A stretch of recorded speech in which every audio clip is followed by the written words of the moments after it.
mente humana es el territorio más inexplorado que existe. Todos hemos escuchado la palabra como depresión o ansiedad, pero ¿realmente sabemos lo que significa?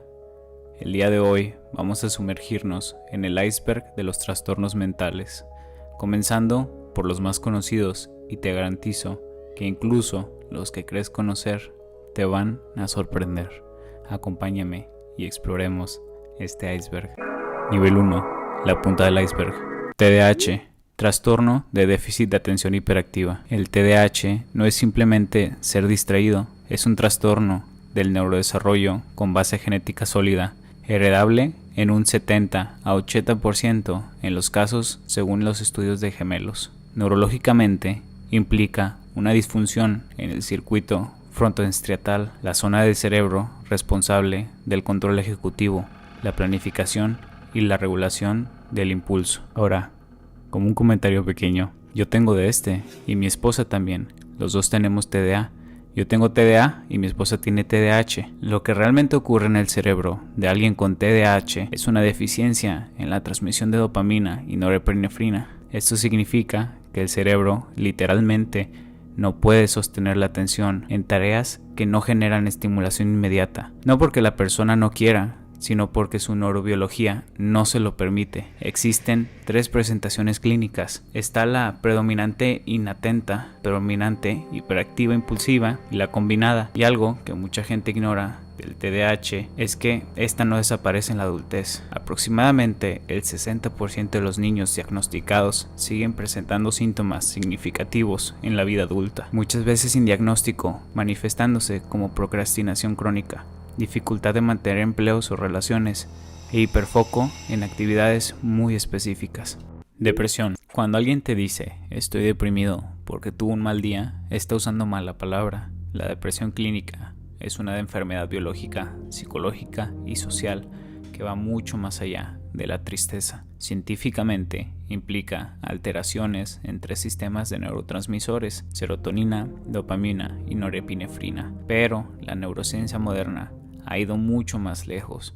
Estudios de neuroimagen muestran reducción del volumen del hipocampo en pacientes con depresión recurrente, lo que sugiere daño neuronal real asociado a los episodios prolongados. El criterio diagnóstico del DSM-5 exige al menos 5 síntomas durante un mínimo de 2 semanas, entre ellos ánimo deprimido la mayor parte del día, anedonia, que es la incapacidad de sentir placer, alteraciones del sueño, fatiga, sentimientos de inutilidad, dificultad para concentrarse y, en casos graves, ideación suicida. Y ahora iba un dato que muy pocos conocen: la depresión tiene subtipos muy distintos entre sí: la depresión melancólica, la depresión atípica, la depresión psicótica y la depresión estacional. Son formas clínicas completamente diferentes que responden a tratamientos distintos. No hay una sola depresión.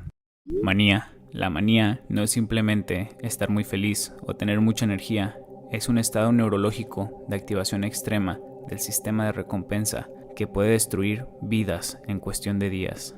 Durante un episodio maníaco, el cerebro experimenta una sobreactivación dopaminérgica masiva. La persona puede dormir solo 2 horas y sentirse completamente descansada. Toma decisiones financieras catastróficas. Tiene grandiosidad, creyendo genuinamente que tiene poderes especiales o misiones divinas. Habla a velocidad imposible de seguir, en lo que se llama logorrea o fuga de ideas. La manía casi siempre es parte del trastorno bipolar tipo 1. Y su diagnóstico diferencial con la psicosis es crítico porque los tratamientos son radicalmente distintos. El estabilizador de elección es el litio, uno de los medicamentos psiquiátricos con más evidencia científica acumulada en la historia. Lo más perturbador de la manía es que quienes lo experimentan frecuentemente no quieren que termine. La sensación de poder, claridad y euforia es tan intensa que muchos pacientes abandonan sus medicamentos deliberadamente para volver a ese estado, sin prever la destrucción que viene después. Nivel 2. Bajo la superficie. Esquizofrenia. La esquizofrenia es quizás el trastorno mental más malinterpretado de la historia. No es tener personalidades múltiples, es otro trastorno completamente diferente. La esquizofrenia es una ruptura con la realidad. Neurobiológicamente, se caracteriza por hiperactividad dopaminérgica en la vía mesolímbica, lo que genera los síntomas positivos, como las alucinaciones, generalmente auditivas, delirios y pensamientos desorganizados. Al mismo tiempo, hay hipoactividad en la vía mesocortical prefrontal, produciendo los síntomas negativos como aplanamiento emocional, aloguía, que es la pobreza del habla, y avolación, que es la incapacidad de iniciar actividades. Un aspecto devastador y poco discutido es el deterioro cognitivo asociado, memoria de trabajo reducida, velocidad de procesamiento lenta y dificultad en funciones ejecutivas. Esto impacta directamente en la capacidad de la persona para funcionar de forma independiente. La prevalencia global es del 1%, lo que significa que aproximadamente 80 millones de personas en el mundo viven con este diagnóstico. El inicio típico ocurre entre los 18 y 25 años en hombres y entre los 25 y 35 años en mujeres, justo en el momento en que la vida debería de estar comenzando. Trastorno de pánico. Imagina que de repente, sin ninguna razón, sientes que te estás muriendo. El corazón se acelera hasta 200 pulsaciones. Sientes que no puedes respirar. Tienes la certeza absoluta de que algo catastrófico está ocurriendo y dura entre 10 y 30 minutos. Eso es un ataque de pánico. El mecanismo es una actividad errónea de la amígdala, el centro de la alarma del cerebro que dispara la respuesta de lucha-huida en ausencia de cualquier amenaza real. El sistema nervioso autónomo simpático se activa completamente. Adrenalina, cortisol, taquicardia, sudoración, despersonalización. Lo que convierte los ataques de pánico en trastorno es el miedo al miedo. La persona desarrolla ansiedad anticipatoria, modificando su comportamiento para evitar situaciones donde podría ocurrir otro ataque. Esto puede llevar a agorafobia secundaria, donde el mundo externo se vuelve una amenaza permanente. El trastorno con mayor evidencia combina ISRS y terapia cognitivo-conductual, especialmente la exposición interoceptiva, que consiste en inducir deliberadamente las sensaciones físicas del pánico hasta que el cerebro aprende que no son peligrosas. Trastorno obsesivo-compulsivo.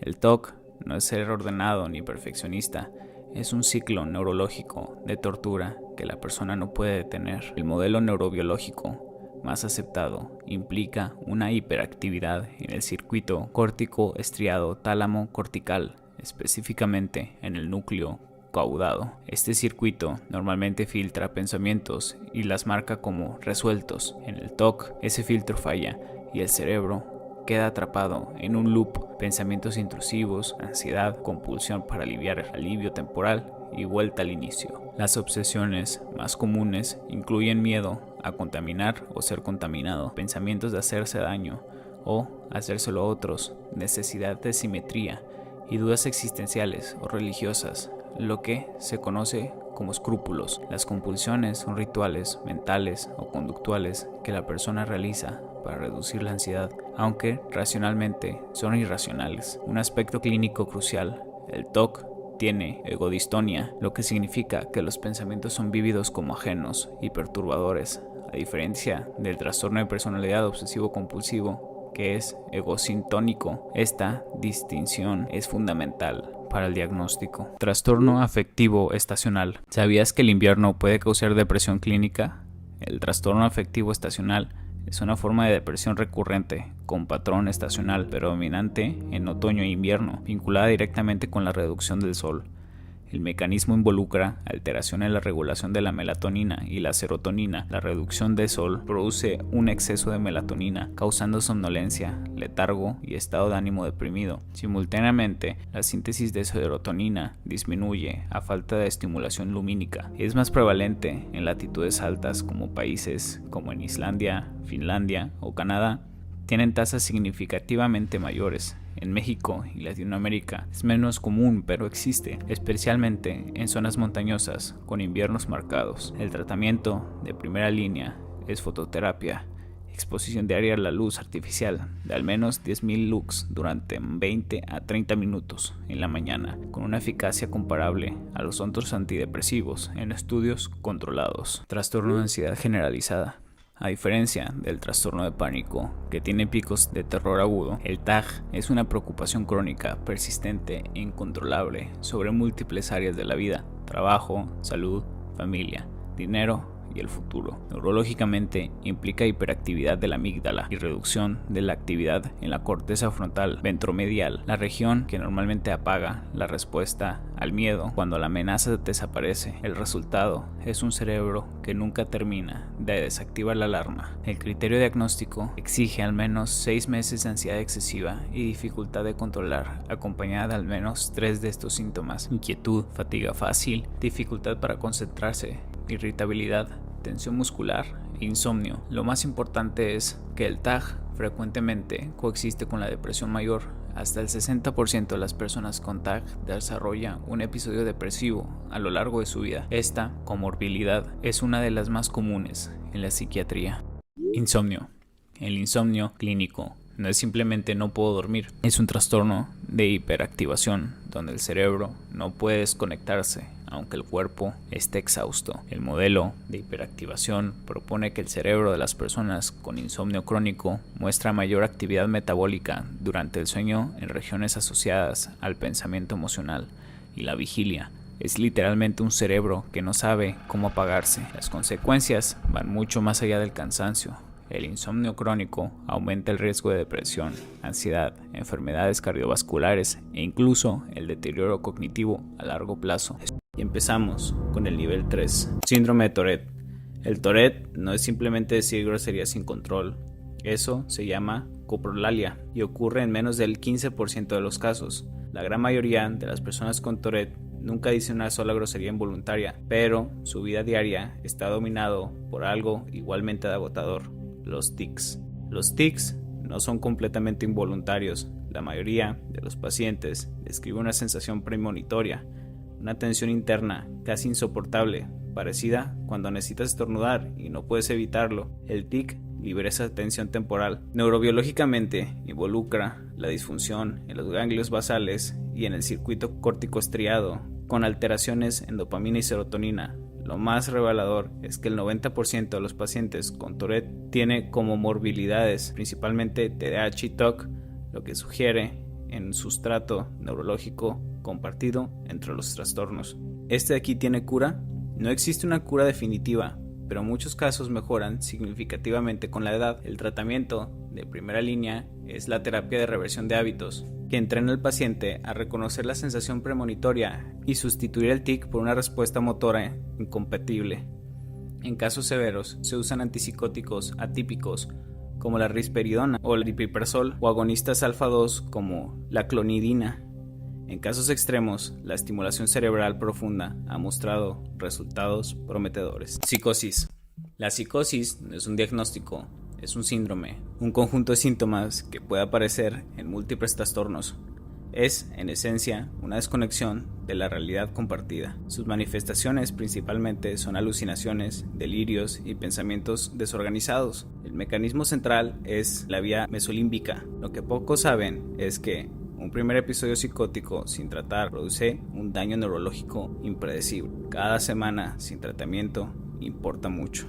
Por eso, la intervención temprana en psicosis es una emergencia médica, aunque no lo parezca desde afuera. Y bueno, ¿tiene cura?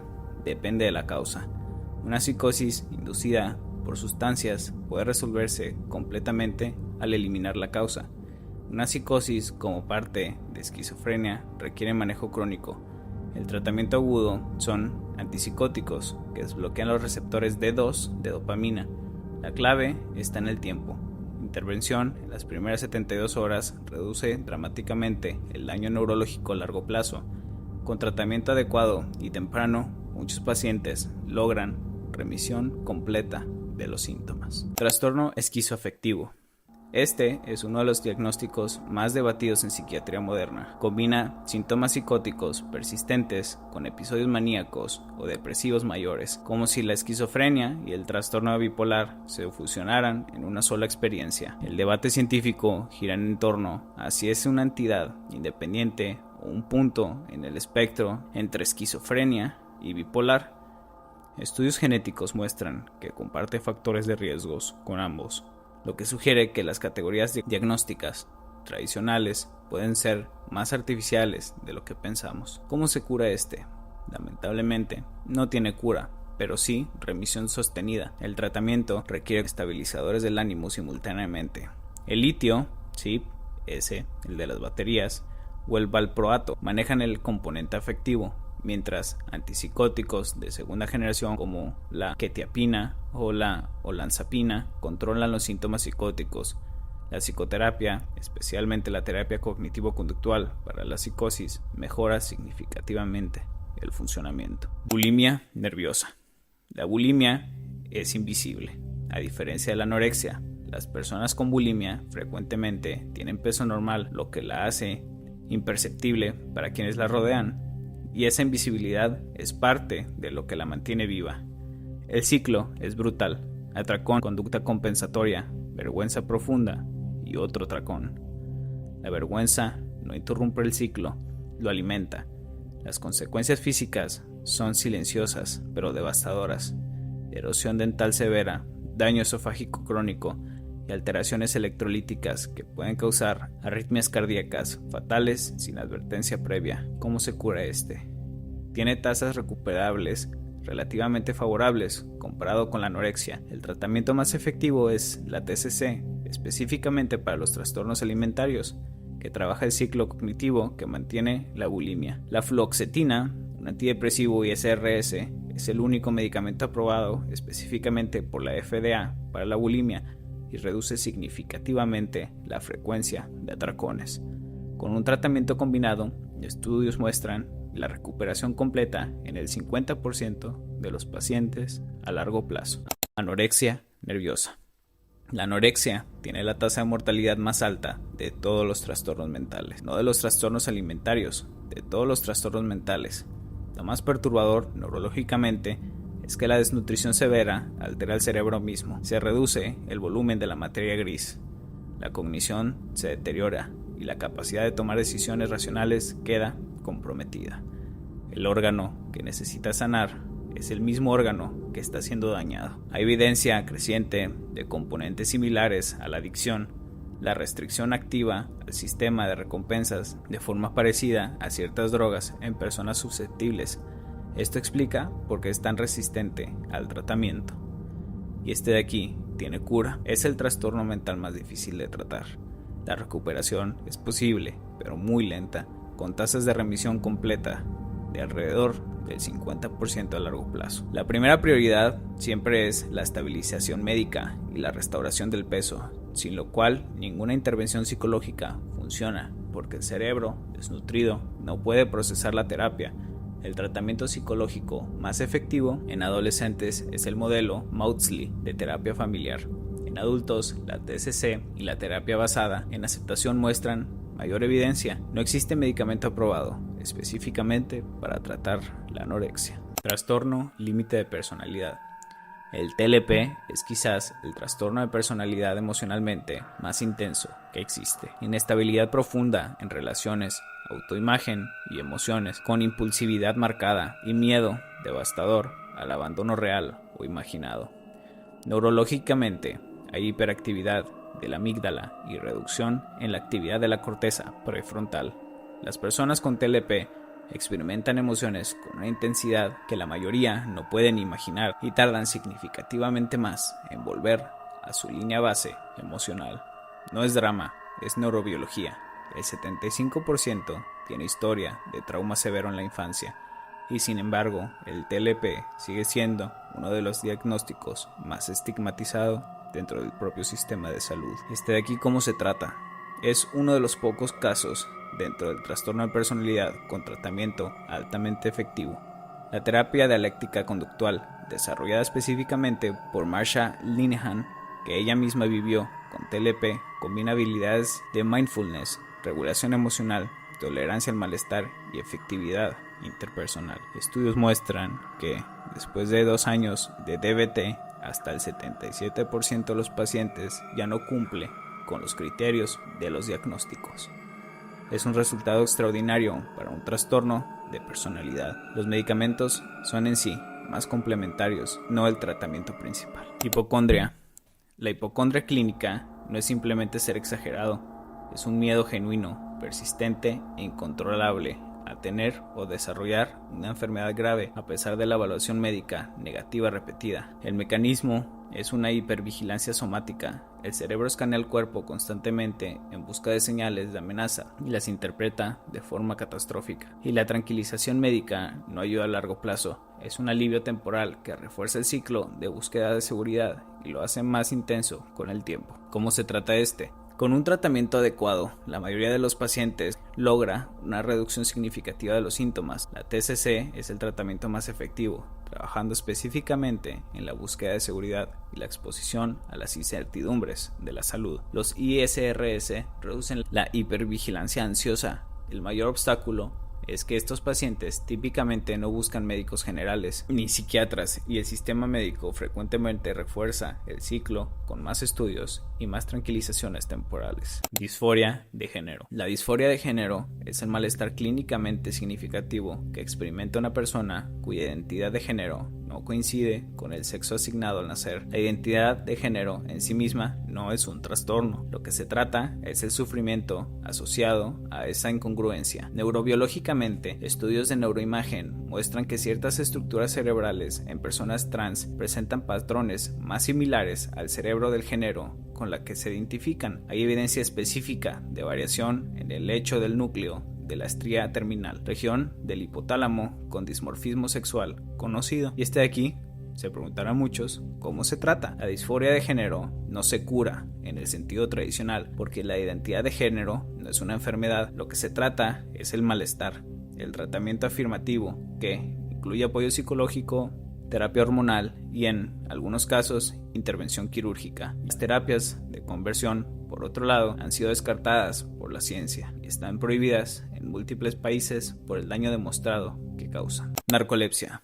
La narcolepsia es una enfermedad neurológica crónica causada por la destrucción de neuronas productoras de hipocretina en el hipotálamo lateral. Sin hipocretina, el cerebro pierde la capacidad de regular el ciclo del sueño de forma estable. El síntoma es cinematográfico, es la cataplegia, pérdida súbita del tono muscular desencadenada por emociones fuertes, especialmente la risa.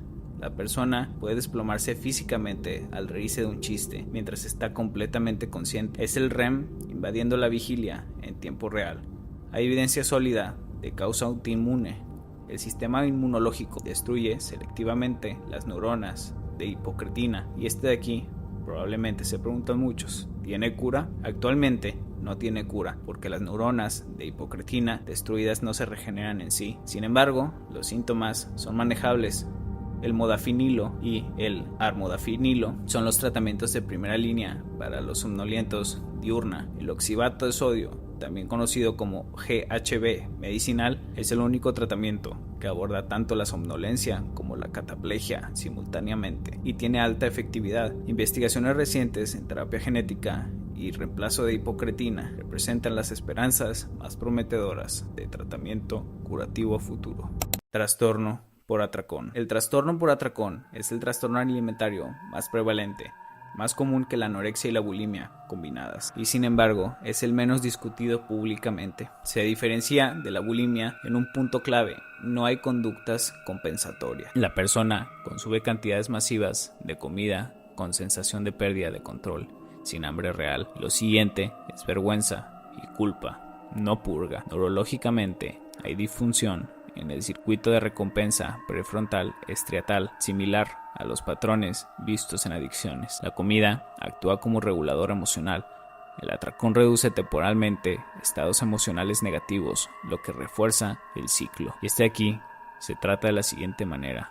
Tiene buenas tasas de recuperación. El TCC es el tratamiento más efectivo, trabajando los disparadores emocionales y cognitivos del ciclo de atracón. La terapia interpersonal y la terapia basada en mindfulness también muestran evidencia sólida. La lisdexanfetamina, originalmente un medicamento para TDAH, es el único fármaco aprobado por la FDA específicamente para trastornos de atracón y reduce significativamente la frecuencia de episodios.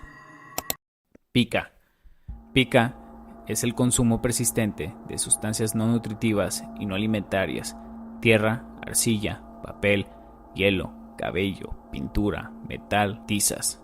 etc. No como acto puntual, sino como un patrón crónico. Es más prevalente en niños pequeños, mujeres embarazadas y personas con discapacidades intelectuales. En embarazadas frecuentemente indica deficiencia nutricional específica, principalmente en hierro y zinc como mecanismo compensatorio e instintivo del organismo. Las consecuencias pueden ser muy graves: obstrucciones intestinales, intoxicación por el plomo, parásitos y daño dental severo. Y este de aquí, ¿cómo se cura? Depende de la causa subyacente. Cuando la pica es secundaria a deficiencia nutricional, la suplementación resuelve el comportamiento con frecuencia. Cuando tiene componentes conductuales, el tratamiento es la terapia de modificación de conducta con técnicas de refuerzo diferencial, reemplazando la conducta problemática por las alternativas seguras. En personas con discapacidades intelectuales, el manejo ambiental, eliminar el acceso a las sustancias, es parte esencial del tratamiento. Síndrome del impostor.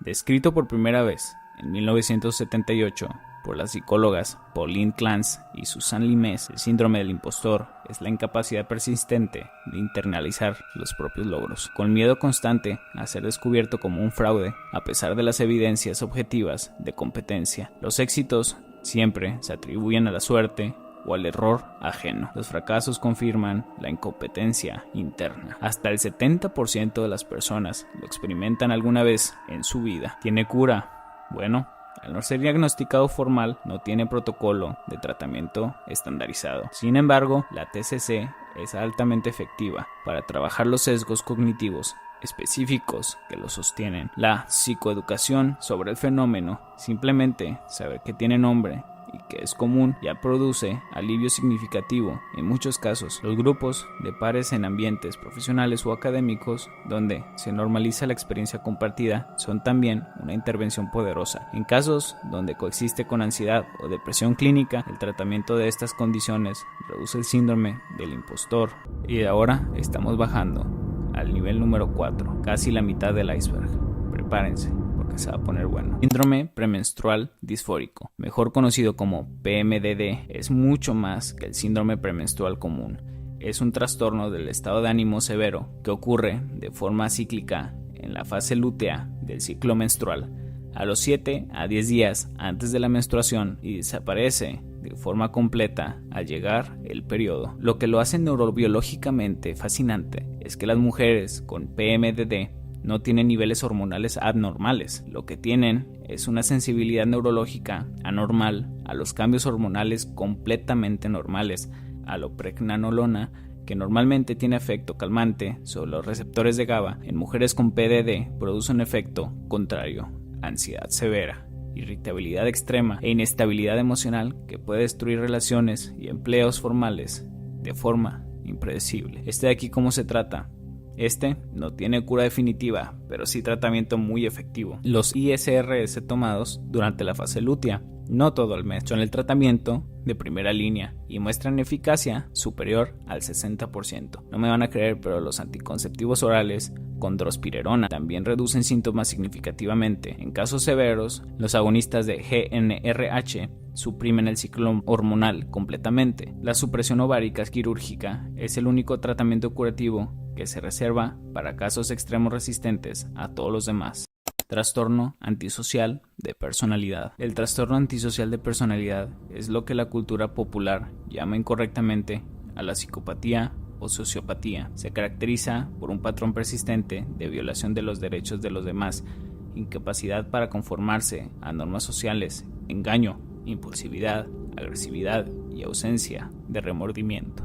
Neurobiológicamente hay reducción del volumen de la corteza prefrontal, que regula el juicio moral y el control de impulsos. Estudios de neuroimagen muestran menor activación de la amígdala ante estímulos de miedo y sufrimiento ajeno, lo que explica la reducción de empatía emocional. Hay también alteraciones en el procesamiento de recompensa y castigo. El cerebro antisocial aprende menos de las consecuencias negativas. ¿Y cómo se trata? Es uno de los trastornos más difíciles de tratar, en parte porque la mayoría de los pacientes no busca tratamiento voluntariamente ni percibe su comportamiento como problemático. No existe medicamento aprobado específicamente.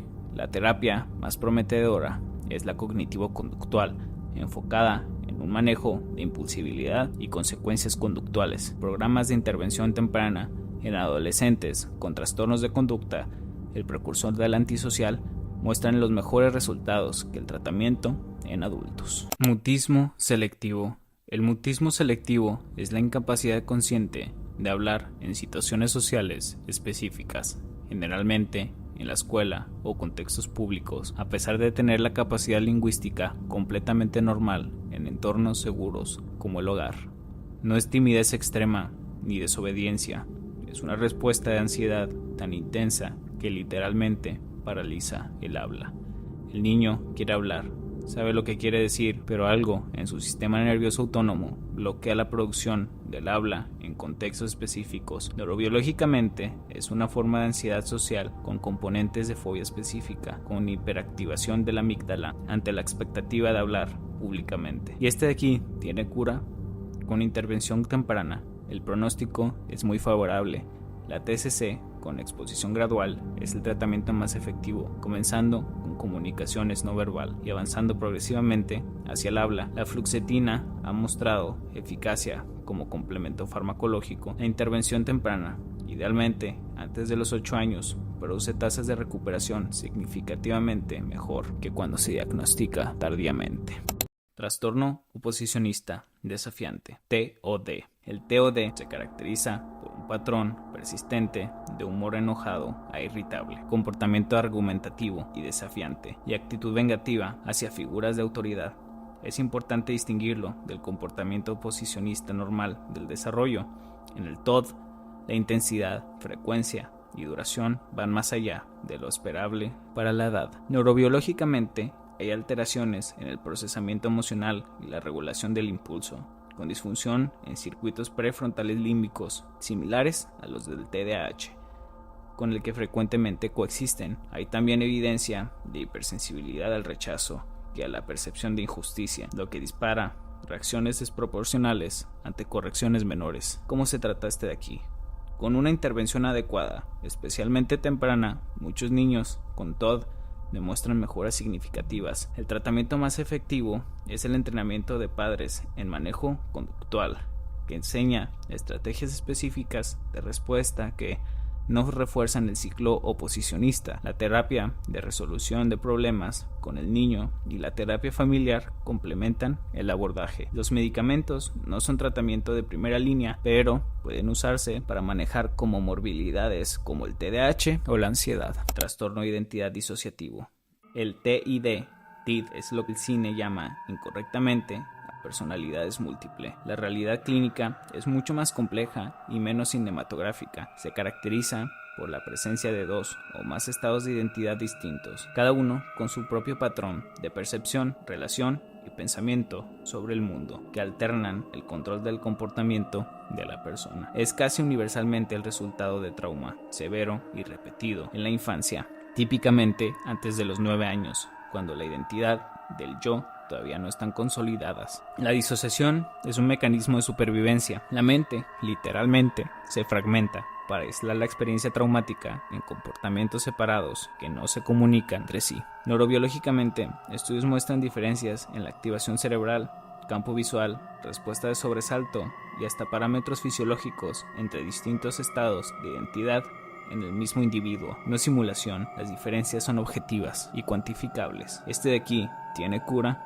El tratamiento es largo y complejo.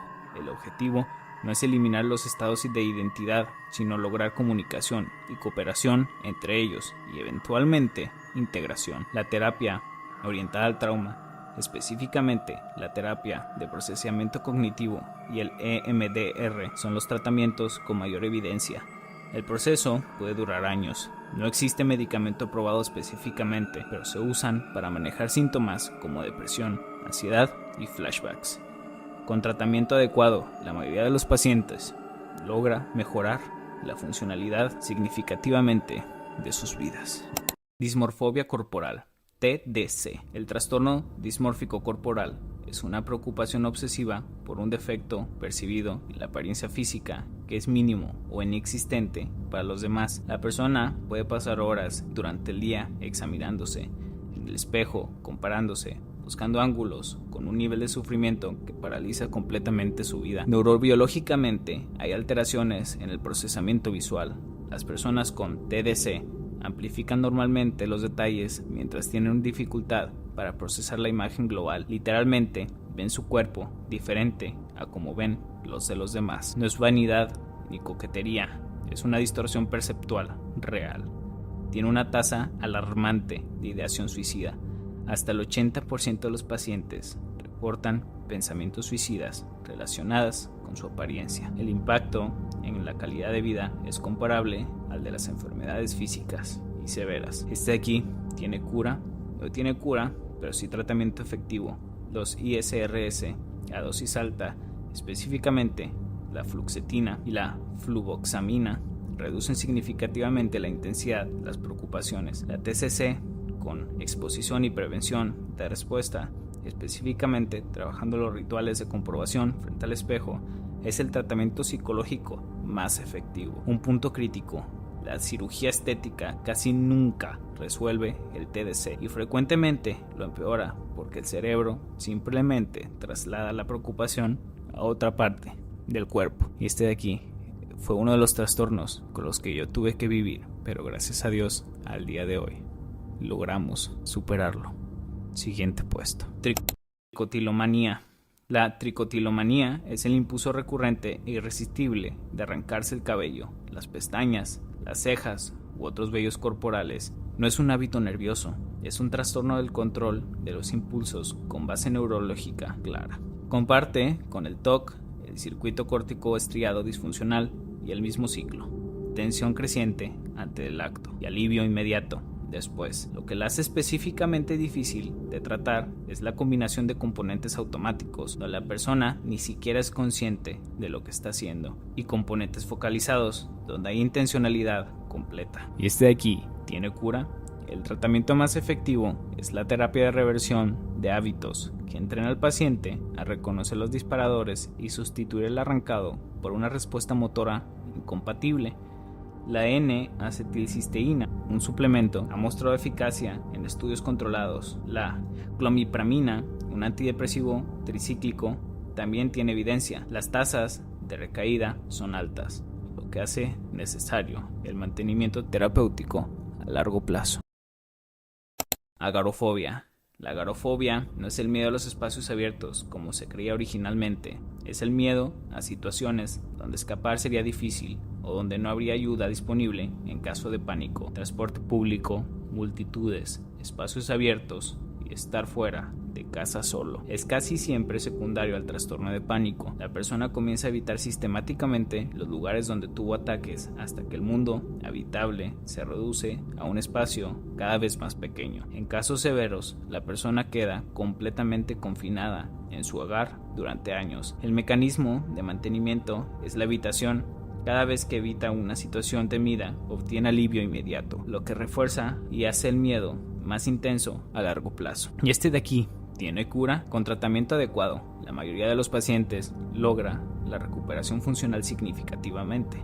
La TCC con exposición gradual en vivo es el tratamiento más efectivo, aunque también el más difícil para el paciente porque requiere enfrentarse deliberadamente a lo que más teme. Los ISRS reducen la intensidad de la ansiedad subyacente y facilitan la exposición. Cuanto más tiempo lleva la persona evitando, más lento y difícil es el proceso de recuperación, lo que hace el diagnóstico temprano más crítico. TEPT complejo.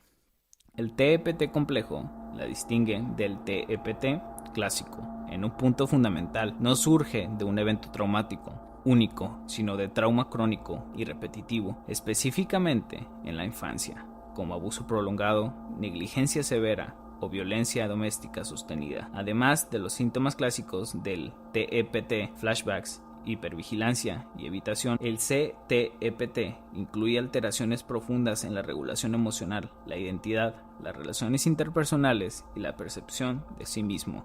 La persona no solo revive el trauma, vive desde el trauma como un marco permanente de su existencia. Neurobiológicamente, hay cambios estructurales en el hipocampo, la amígdala y la corteza prefrontal que afectan la memoria, la respuesta al estrés y la regulación emocional de forma simultánea. ¿Cómo se trata de aquí? El tratamiento es largo y requiere un enfoque por fases.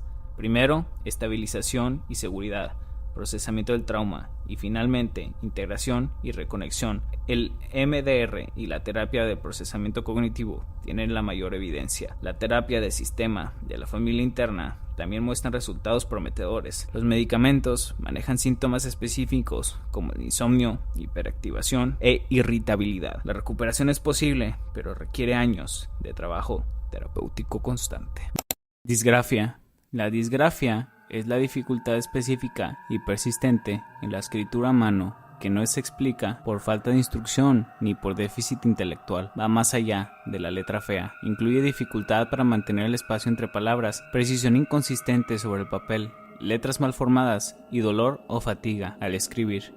Neurobiológicamente involucra disfunción en la integración sensoriomotora, específicamente en la coordinación entre el procesamiento visual espacial y la ejecución motora fina. Se asocia frecuentemente con TDAH, dislexia y dispraxia, formando parte del grupo de los trastornos del neurodesarrollo con sustrato neurológico compartido. No tiene cura, pero responde bien a intervención temprana con terapia ocupacional especializada en habilidades motoras finas. Las adaptaciones académicas, permitir el uso del teclado o grabación de voz son fundamentales para que la disgrafia no limite el rendimiento escolar. La práctica estructurada con técnicas específicas de formación de letras puede mejorar significativamente la estructura con el tiempo. Síndrome de cabeza explosiva. El síndrome de cabeza explosiva es tan dramático en nombre como desconcertante en experiencia. La persona escucha un sonido extremadamente fuerte, una explosión, un disparo, un choque, justo antes de quedarse dormida o al despertar, sin que haya ninguna fuente sonora real. Algunas personas también experimentan destellos de luz simultáneos. No causa dolor a pesar del nombre, lo que causa es terror, y ese terror frecuentemente produce insomnio secundario por miedo a volver a experimentarlo. El mecanismo propuesto involucra una descarga neuronal anormal en las regiones auditivas del cerebro durante la transición del sueño, similar a una convulsión focal, pero limitada al procesamiento auditivo. Y este de aquí tiene cura. En la mayoría de los casos se resuelve espontáneamente.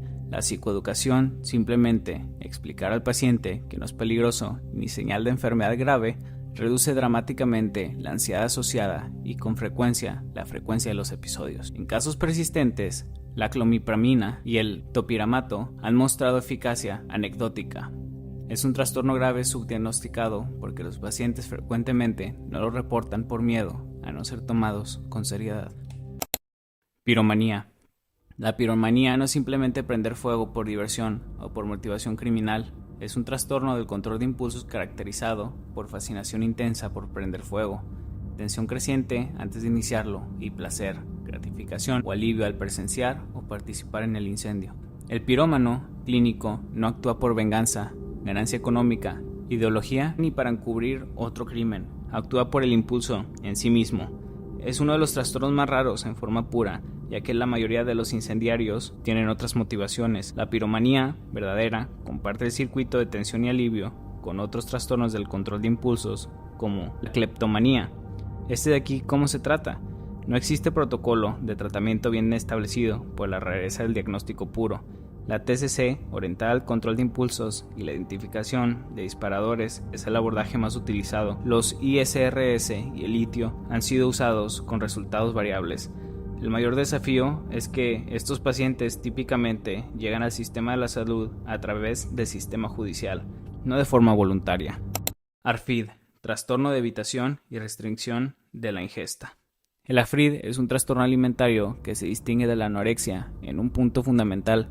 La restricción no está motivada por preocupación sobre el peso o la imagen corporal. La persona evita grupos completos de alimentos por sus características sensoriales, textura, color, olor, temperatura o por miedo intenso a atragantarse o vomitar tras una experiencia negativa previa. Es especialmente prevalente con personas con autismo y con hipersensibilidad sensorial. El rango de alimentos aceptados puede reducirse de 5 a 10 cosas, generando deficiencias nutricional severas y aislamiento social significativo porque comer en contextos sociales se vuelve imposible. La terapia de exposición gradual a alimentos nuevos combinada con técnicas de desensibilización sensorial es el tratamiento más efectivo. La intervención multidisciplinaria que incluye psicólogo, nutriólogo y terapeuta ocupacional tienen mejores resultados que el abordaje unidisciplinario. En niños con artritis severo, la alimentación por sonda puede ser necesaria temporalmente para asegurar nutrición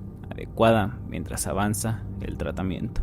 Cleptomanía. La cleptomanía no es robar por necesidad ni por motivación antisocial. Es el impulso recurrente y irresistible de robar objetos que no se necesitan y que generalmente no tienen valor para la persona. El patrón es idéntico a otros trastornos de impulso: tensión creciente antes del acto, placer o alivio durante y culpa o vergüenza después. Hay evidencia de disfunción en el sistema opioide y serotoninérgico. El cleptómano no planea el robo, frecuentemente no lo recuerda con claridad y el objeto robado no tiene utilidad ni valor simbólico. Esto lo distingue completamente del robo antisocial, que es planificado, intencional y con propósito. La naltrexona, un antagonista opioide originalmente usado para adicciones, ha mostrado la mayor eficiencia farmacológica en estudios preliminares, reduciendo significativamente la urgencia de robar. El TCC, con técnicas de control de impulsos y exposición con prevención de respuesta complementaria al tratamiento farmacológico. Las tasas de respuesta son moderadas y las recaídas son frecuentes, requiriendo tratamiento de mantenimiento. Y ahora descendemos al nivel número 5. Complejo Madonna prostituta, descrito originalmente por Sigmund Freud. El complejo Madonna prostituta es un patrón psicológico en el que un hombre es incapaz de sentir deseo sexual y amor romántico hacia la misma persona simultáneamente. Divide a la mujer en dos categorías mentales incompatibles: las que se respetan, idealizando como madres o figuras puras, y las que desean sexualmente, vistas como inferiores o indignas del amor.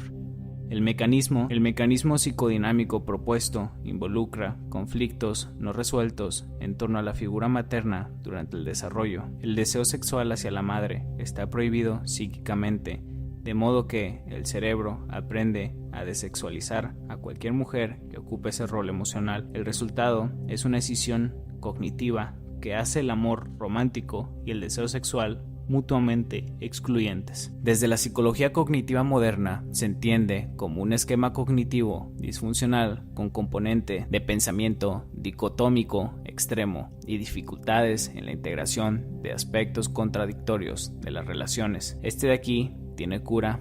No es un diagnóstico formal del DSM, pero responde bien a psicoterapia psicodinámica o analítica de largo plazo, que trabaja los conflictos tempranos subyacentes. La terapia cognitiva puede abordar los esquemas dicotómicos específicos. La terapia de pareja es frecuentemente necesaria dado el impacto en la relación. El pronóstico mejora significativamente con motivación genuina de cambio por parte del paciente. Trastorno esquizoide de personalidad. El trastorno esquizoide de personalidad se caracteriza por un patrón persistente de distanciamiento de las relaciones sociales y un rango restringido de expresión emocional. La persona prefiere genuinamente la soledad, no siente deseo de relaciones íntimas, incluyendo las románticas, y experimenta muy poco placer en casi ninguna actividad. Es crucial distinguirlo del autismo y de la introversión normal. El esquizoide no es una persona tímida que desea conectar pero no sabe cómo. Es una persona que genuinamente no experimenta la necesidad de conexión social que la mayoría de los humanos da por sentada. Neurobiológicamente, hay evidencia de reducción en activación del sistema de recompensa social, la red cerebral, que hace que las interacciones humanas sean inherentemente gratificantes para la mayoría. No debe confundirse con la esquizofrenia. No hay psicosis, no hay ruptura con la realidad. Es simplemente un modo radicalmente diferente de relacionarse con el mundo social. Al ser un trastorno de personalidad, no tiene cura. Y hay algo relevante: muchos esquizoides no buscan tratamiento porque no sufren por su condición, es el entorno quien sufre por ellos. Cuando sí buscan ayuda, generalmente es por depresión secundaria o presión social. La psicoterapia puede ayudar al desarrollo de habilidades sociales mínimas necesarias para el funcionamiento, pero intentar transformar a un esquizoide en una persona socialmente activa generalmente fracasa y genera más sufrimiento. Síndrome de Estocolmo. El síndrome de Estocolmo describe el fenómeno psicológico en que una víctima de secuestro, abuso o cautiverio desarrolla sentimientos positivos, lealtad e incluso amor hacia su captor o agresor. El nombre viene del robo a un banco de Estocolmo en 1973, donde los rehenes defendieron a sus captores al ser liberados. El mecanismo es un proceso de supervivencia. Ante una amenaza extrema e inescapable, el cerebro busca cualquier señal positiva del agresor, cualquier gesto de amabilidad o protección, y la amplifica como estrategia para reducir la amenaza percibida. Identificarse con el agresor, verlo como humano o incluso como protector, reduce la angustia existencial de la situación. Ocurren secuestros, pero también en relaciones abusivas, situaciones de violencia doméstica prolongada y en miembros de sectas. Es un mecanismo adaptativo que en el contexto equivocado produce consecuencias devastadoras. No es un diagnóstico formal, sino un fenómeno psicológico, pero sus efectos requieren tratamiento. La terapia orientada a trauma, especialmente EMDR, y la terapia de procesamiento cognitivo son los mayores abordajes más efectivos. El mayor desafío clínico es que la persona frecuentemente no percibe que necesita ayuda y puede activamente proteger o defender a su agresor incluso después de ser rescatada. El proceso terapéutico requiere paciencia y nunca debe confrontar el vínculo directamente en las etapas iniciales. Complejo de Dios. El complejo de Dios no es un diagnóstico formal del DSM, pero describe un patrón psicológico clínicamente reconocible. La creencia inamovible en la propia omnisciencia, superioridad moral e intelectual y el derecho a tomar decisiones sobre la vida de otros ni rendición de cuentas. Se diferencia del narcisismo clínico, en que el narcisista busca admiración externa. La persona con complejo de Dios frecuentemente no necesita validación ajena porque su convicción de superioridad es completamente autosuficiente. Se observa con mayor frecuencia en personas con posiciones de poder extremo, cirujanos, líderes religiosos, políticos, ejecutivos de alto nivel. Desde la neuropsicología, el poder sostenido produce cambios mesurables en la función prefrontal que reducen la capacidad de tomar perspectivas ajenas y aumentan la tendencia a la toma de decisiones impulsivas. El poder literalmente cambia el cerebro. Prácticamente ninguna persona con complejo de Dios busca tratamiento voluntariamente porque no percibe nada que necesite cambiarse. Las intervenciones más efectivas son estructurales, sistemas de rendición de cuentas, supervisión externa y consecuencias reales por las decisiones tomadas. En contextos terapéuticos, cuando el paciente llega forzado por circunstancias externas, la terapia psicodinámica de largo plazo es el abordaje más utilizado. Trastorno histriónico de personalidad. El trastorno histriónico de personalidad se caracteriza por emotividad excesiva y búsqueda constante de atención. La persona se siente incómoda cuando no es el centro de atención. Usa la apariencia física de forma inapropiada para llamar la atención también. Tiene un estilo de hablar dramático y teatral y sus emociones cambian rápidamente y parecen superficiales. Es uno de los trastornos de personalidad más frecuentemente malentendidos y estigmatizados, en parte porque sus síntomas son percibidos como una manipulación o actuación deliberada, cuando en realidad son la única estrategia de regulación emocional y obtención de validación que la persona conoce. Neurobiológicamente hay evidencia de hipersensibilidad al rechazo social y las alteraciones en la regulación emocional similares al TLP, con el que frecuentemente superpone diagnósticamente. No tiene cura, pero responde a psicoterapia de largo plazo. La terapia psicodinámica trabaja los patrones de apego y las necesidades subyacentes de validación. La TCC aborda sus patrones cognitivos que mantiene el comportamiento. El mayor desafío es la alianza terapéutica. La persona puede idealizar al terapeuta o dramatizar el proceso terapéutico de forma que complican el trabajo clínico. Trastorno esquizotípico de personalidad. El trastorno esquizotípico de personalidad se ubica en el espectro de la esquizofrenia, pero sin llegar a la psicosis franca.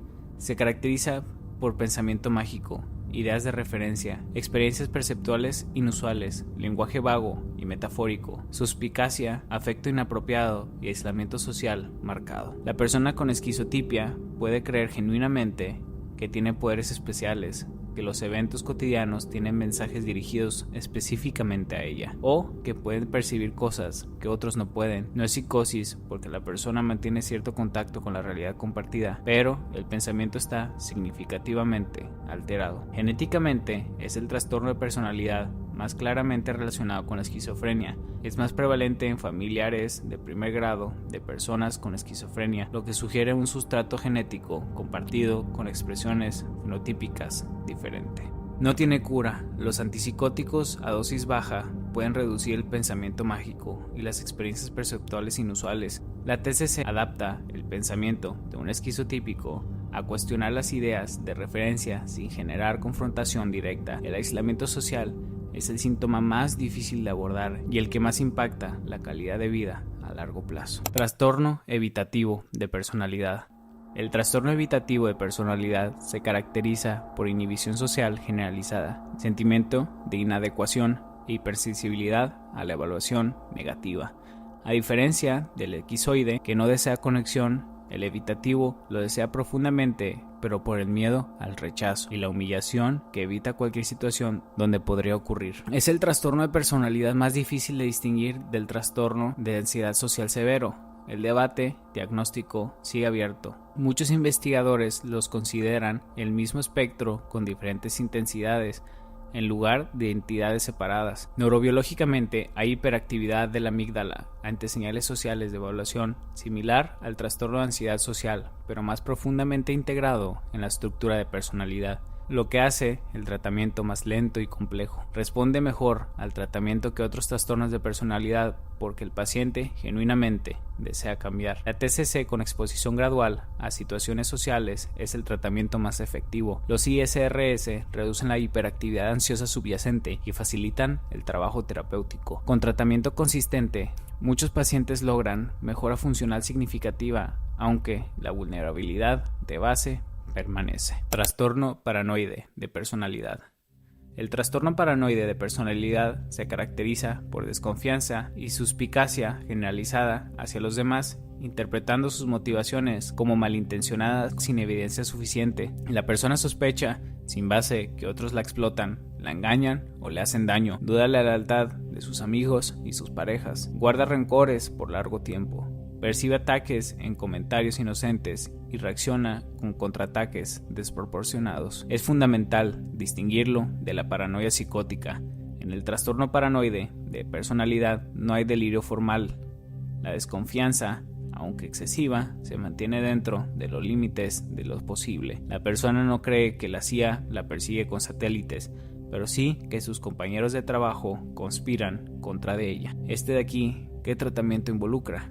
Es un trastorno de personalidad muy difícil de tratar, porque la desconfianza se extiende al terapeuta mismo. La alianza terapéutica, que es la base de cualquier psicoterapia efectiva, es extremadamente difícil de establecer. La terapia cognitiva, que trabaja las interpretaciones paranoides de forma gradual y no confrontacional, es el abordaje más prometedor. Los medicamentos se usan solo para manejar la ansiedad severa o episodios de ideación paranoide intensas. Trastorno obsesivo compulsivo de personalidad, TOCP.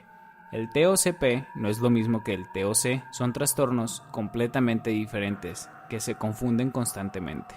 El TOC tiene obsesión y compulsiones tónicas, vívidas, como ajenas y perturbadoras. El TOCP es un patrón de personalidad egosintónico. La persona no percibe su perfeccionismo, rigidez y necesidad de control como problemáticos, los percibe como virtudes. Se caracteriza por preocupación por el orden, el perfeccionismo y el control mental e interpersonal a expensas de la flexibilidad, la espontaneidad y la eficacia. La persona puede pasar horas perfeccionando un detalle menor mientras el proyecto completo se retrasa. Las reglas, listas y horarios son más importantes que el objetivo que supuestamente sirven. No tiene cura y el tratamiento es desafiante porque la persona frecuentemente no busca ayuda por el TOCP. ¿Y de aquí tiene cura? No tiene cura y el tratamiento es desafiante porque la persona frecuentemente no busca ayuda. Las relaciones son deterioradas, agotamiento propio y de quienes lo rodean o depresión secundaria. La terapia psicodinámica, que explora el origen del perfeccionismo y la necesidad de control, es el abordaje más utilizado. La TCC puede trabajar la flexibilidad cognitiva de forma más discreta. Histeria de masas, enfermedad psicogénica masiva.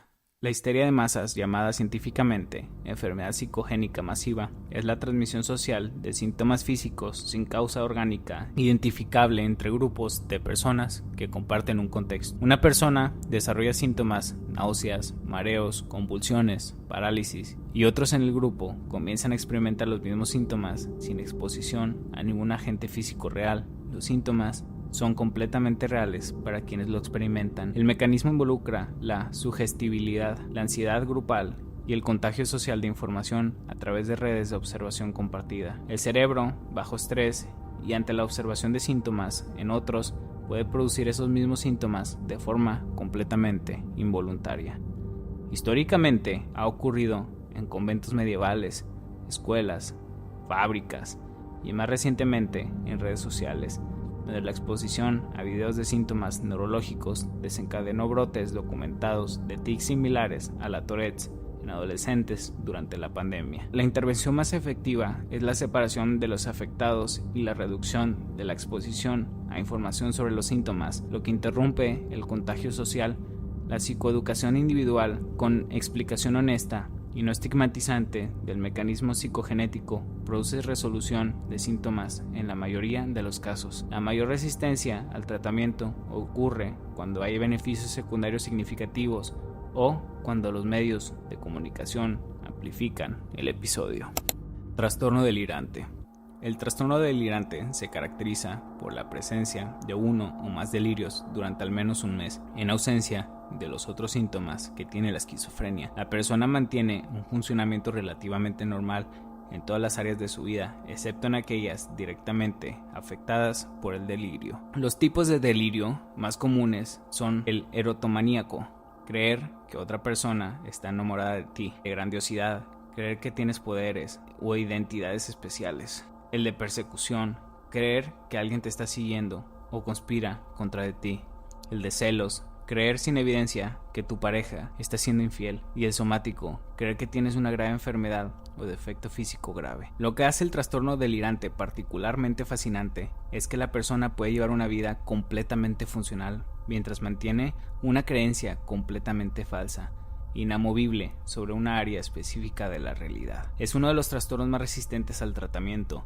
El principal obstáculo es que la persona no percibe el delirio como un síntoma, sino como la realidad, por lo que raramente busca tratamiento.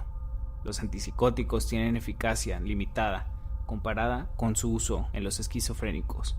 La psicoterapia, que no confronta el delirio directamente, sino que trabaja el malestar asociado, tiene mejores resultados que los intentos de convencer al paciente de que su creencia es falsa. Agnosia. La agnosia es la incapacidad de reconocer objetos, personas, sonidos o sensaciones a pesar de tener los sentidos físicamente intactos. No es ceguera, no es sordera, no es pérdida del tacto. Los órganos sensoriales funcionan perfectamente. Lo que falla es el procesamiento cerebral que convierte la información sensorial en reconocimiento significativo. Existen múltiples formas. La prospagnosia es la incapacidad de reconocer rostros, incluyendo el propio en el espejo. La agnosia visual, objetal, impide reconocer objetos cotidianos. La agnosia auditiva impide reconocer sonidos familiares. La asomatognosia impide reconocer partes del propio cuerpo. Neurológicamente es causada por daño en áreas específicas de la corteza cerebral, principalmente en las regiones de asociación temporal y parietal, que integran la información sensorial con el conocimiento almacenado. Puede ser congénita y adquirirla tras un accidente cerebrovascular o traumatismo. Y de aquí, ¿cómo se trata? Depende de la causa. Cuando es consecuencia de un evento agudo como un ACV, puede haber recuperación parcial con neurorehabilitación. Las agnosias congénitas, como la prosopagnosia, no tienen tratamiento curativo, pero sí estrategias compensatorias. Reconocer la persona por la voz, la silueta, el cabello o el contexto en lugares del rostro. La neuroplasticidad permite desarrollar estas rutas alternativas de reconocimiento con prácticas sistemáticas. Síndrome de referencia olfativa. El síndrome de referencia olfativa es la preocupación persistente y perturbadora de que el propio cuerpo emite un olor desagradable que otros pueden percibir, a pesar de que no existe tal olor o es completamente imperceptible. La persona reorganiza toda su vida alrededor de esta creencia, se ducha múltiples veces al día, evita el contacto social, interpreta cualquier gesto de los demás como confirmación del olor y puede llegar al aislamiento social total. Se ubica en el espectro entre el TOC y el trastorno dismórfico corporal, compartiendo con ambos el componente de preocupación obsesiva con el cuerpo propio y la dificultad para modificar la creencia ante evidencia contraria. La miseria subjetiva es enorme y el suicidio es un riesgo real en casos severos. Responde parcialmente a la ISRS a dosis altas, similar al TDC. La TCC con exposición y prevención de respuesta, trabajando los rituales de higiene excesivas y la búsqueda de seguridad, es el tratamiento psicológico más efectivo. El mayor desafío es que estos pacientes típicamente buscan primero dermatólogos y gastroenterólogos durante años antes de llegar a la salud mental. Trastorno de excursión. El trastorno de excursión es el impulso recurrente e irresistible de rascarse o pellizcarse la piel produciendo lesiones tisulares reales. No es simplemente rascarse una picazón, es un ciclo de tensión, acto y alivio idéntico al de tricolomanía, pero expresado en la piel. Las personas pueden dedicar horas diarias a esta actividad, frecuentemente en estados disociativos donde no son completamente conscientes de lo que están haciendo. Las lesiones resultadas pueden ser severas, requiriendo atención médica, y la vergüenza por las marcas visibles añade la capa de sufrimiento que, paradójicamente, puede desencadenar más episodios. Y de aquí, ¿cómo se trata? El tratamiento más efectivo combina la terapia de reversión de hábitos con TCC. La acetilcisteína ha mostrado eficacia moderada similar a su uso en tricolomanía. La terapia de aceptación y compromiso ayuda a manejar el impulso sin actuar sobre él. La tasa de recaídas son altas. Complejo de Napoleón. El complejo de Napoleón, también llamado síndrome de la talla baja o complejo de inferioridad por estatura, describe un patrón de comportamiento compensatorio en personas de baja estatura que incluye agresividad, dominancia excesiva, necesidad de control y tendencia a iniciar conflicto. El nombre es irónicamente impreciso. Napoleón Bonaparte medía 1.69 metros, estatura promedio para su época. La leyenda de su baja estatura fue en parte propaganda británica. Científicamente, el fenómeno tiene cierto respaldo. Estudios muestran que hombres de menor estatura tienen mayor reactividad al estrés social y mayor tendencia a conductas dominantes en situaciones de competencia, posiblemente como estrategia compensatoria evolutiva ante una desventaja física percibida en jerarquías sociales. Y de aquí tiene cura. Al no ser un diagnóstico formal, no tiene protocolo específico. La psicoterapia, que trabaja la autoestima, y la esquema de inferioridad subyacente es el abordaje más útil. La terapia de aceptación y compromiso, que trabaja la relación con la propia imagen corporal sin intentar cambiarla, tiene buenos resultados en casos donde el sufrimiento es significativo. Complejo de persecución. El complejo de persecución, distinguido del trastorno delirante de persecución, es por su intensidad y el grado de contacto que tiene con la realidad. Es una tendencia persistente al interpretar que las acciones neutras de otros son amenazas dirigidas específicamente hacia uno mismo. No llega al nivel del delirio formal, pero genera un estado de hipervigilia crónica que agota al individuo y deteriora sistemáticamente sus relaciones. La persona ve patrones de hostilidad donde no los hay, recuerda selectivamente las interacciones negativas y olvida las positivas, y construye la narrativa coherente donde se victimiza y lamentablemente son muy difíciles de cuestionar. La TCC, que trabaja los sesgos interpretativos específicos, es el mejor tratamiento para esta situación. La terapia metacognitiva, que trabaja la relación del paciente con sus propios pensamientos en lugar del contenido específico, también muestra buenos resultados. Los antipsicóticos a dosis baja pueden usarse en casos donde la intensidad de las ideas persecutorias interfieren con el funcionamiento. Insomnio familiar fatal. El insomnio familiar fatal es quizás uno de los trastornos mentales más peligrosos que existen. Es una enfermedad priónica hereditaria causada por una mutación en el gen PRNP, que produce proteínas priónicas mal plegadas que se acumulan en el tálamo, la región cerebral que regula el ciclo del sueño de la vigilia. El resultado es una destrucción progresiva e irreversible de la capacidad de poderte ir a dormir. La progresión es implacable y siempre sigue el mismo patrón. Primero, el insomnio progresivo empieza con ataques de pánico, luego con alucinaciones y ataques de pánico severos, que si no sabías, cuando tienes insomnio, sí, puedes empezar a ver alucinaciones. Tercero, incapacidad total para dormir con pérdida de peso dramática. Cuarto, demencia y muerte. El proceso dura alrededor de 7 a 36 meses desde el inicio de los síntomas. No hay excepciones conocidas. Todos aquí lamentablemente fallecen. Hay alrededor de 60 familias en el mundo a lo largo de la historia que han sido documentadas con esta enfermedad. La persona que porta esta enfermedad sabe desde la primera vez que se hace la prueba genética que algún día va a fallecer de estos síntomas. En mi opinión, es una de las enfermedades más brutales que he escuchado en mi vida. Delirio de Capgras. El delirio de Capgras es la creencia inamovible de que una persona cercana, frecuentemente o un familiar o una pareja, ha sido reemplazada por un impostor idéntico.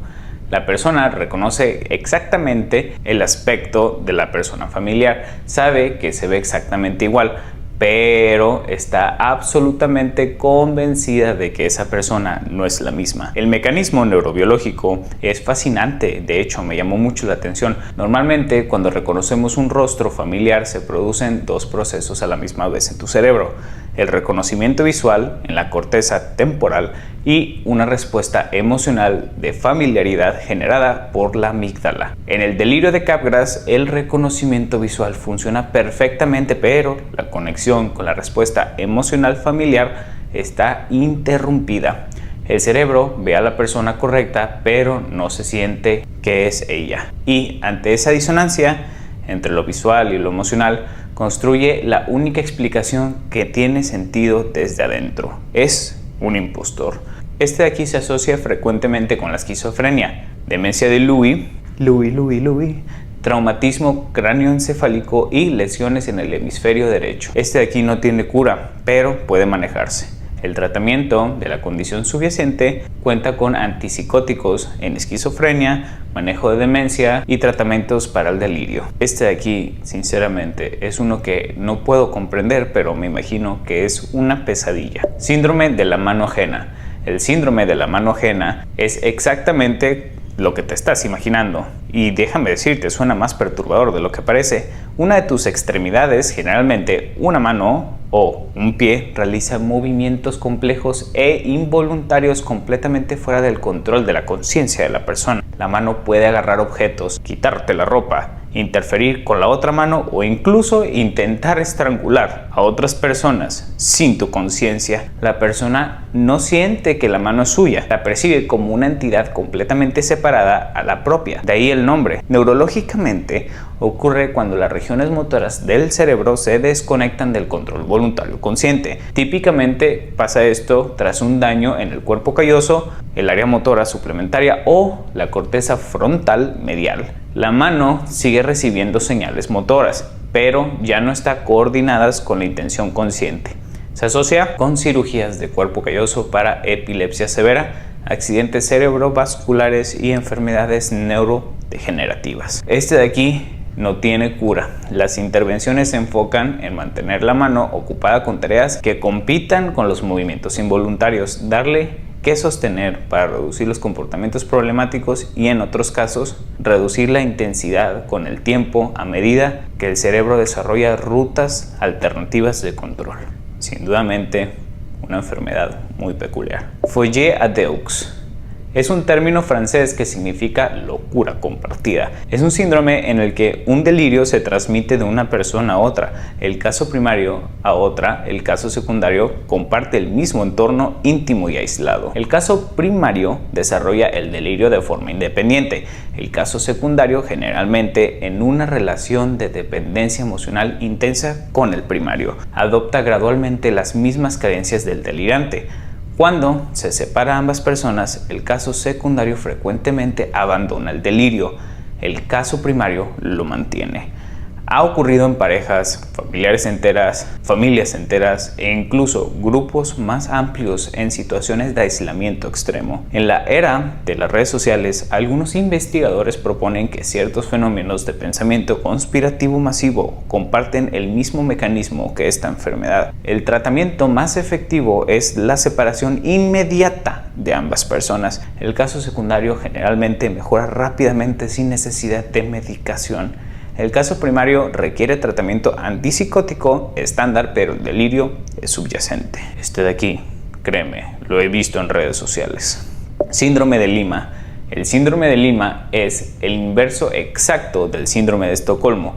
En lugar de que la víctima desarrolle empatía hacia el captor, es el captor quien desarrolla la empatía por la víctima. Puede causar afecto e incluso una protección hacia sus rehenes, hasta el punto de liberarlos voluntariamente. El nombre viene de la toma de la embajada japonesa de Lima, Perú, en 1996, donde los captores liberaron a la mayoría de los rehenes de forma espontánea durante los primeros días, aparentemente por el vínculo emocional que desarrollaron con ellos. El mecanismo involucra la activación del sistema de empatía ante la exposición prolongada e íntima con las víctimas. Al ser un fenómeno situacional y no trastorno formal tal cual, no requiere un tratamiento en sí. Sin embargo, el captor experimenta conflicto severo entre su objetivo original y el vínculo desarrollado con las víctimas. Somatoparafrenia.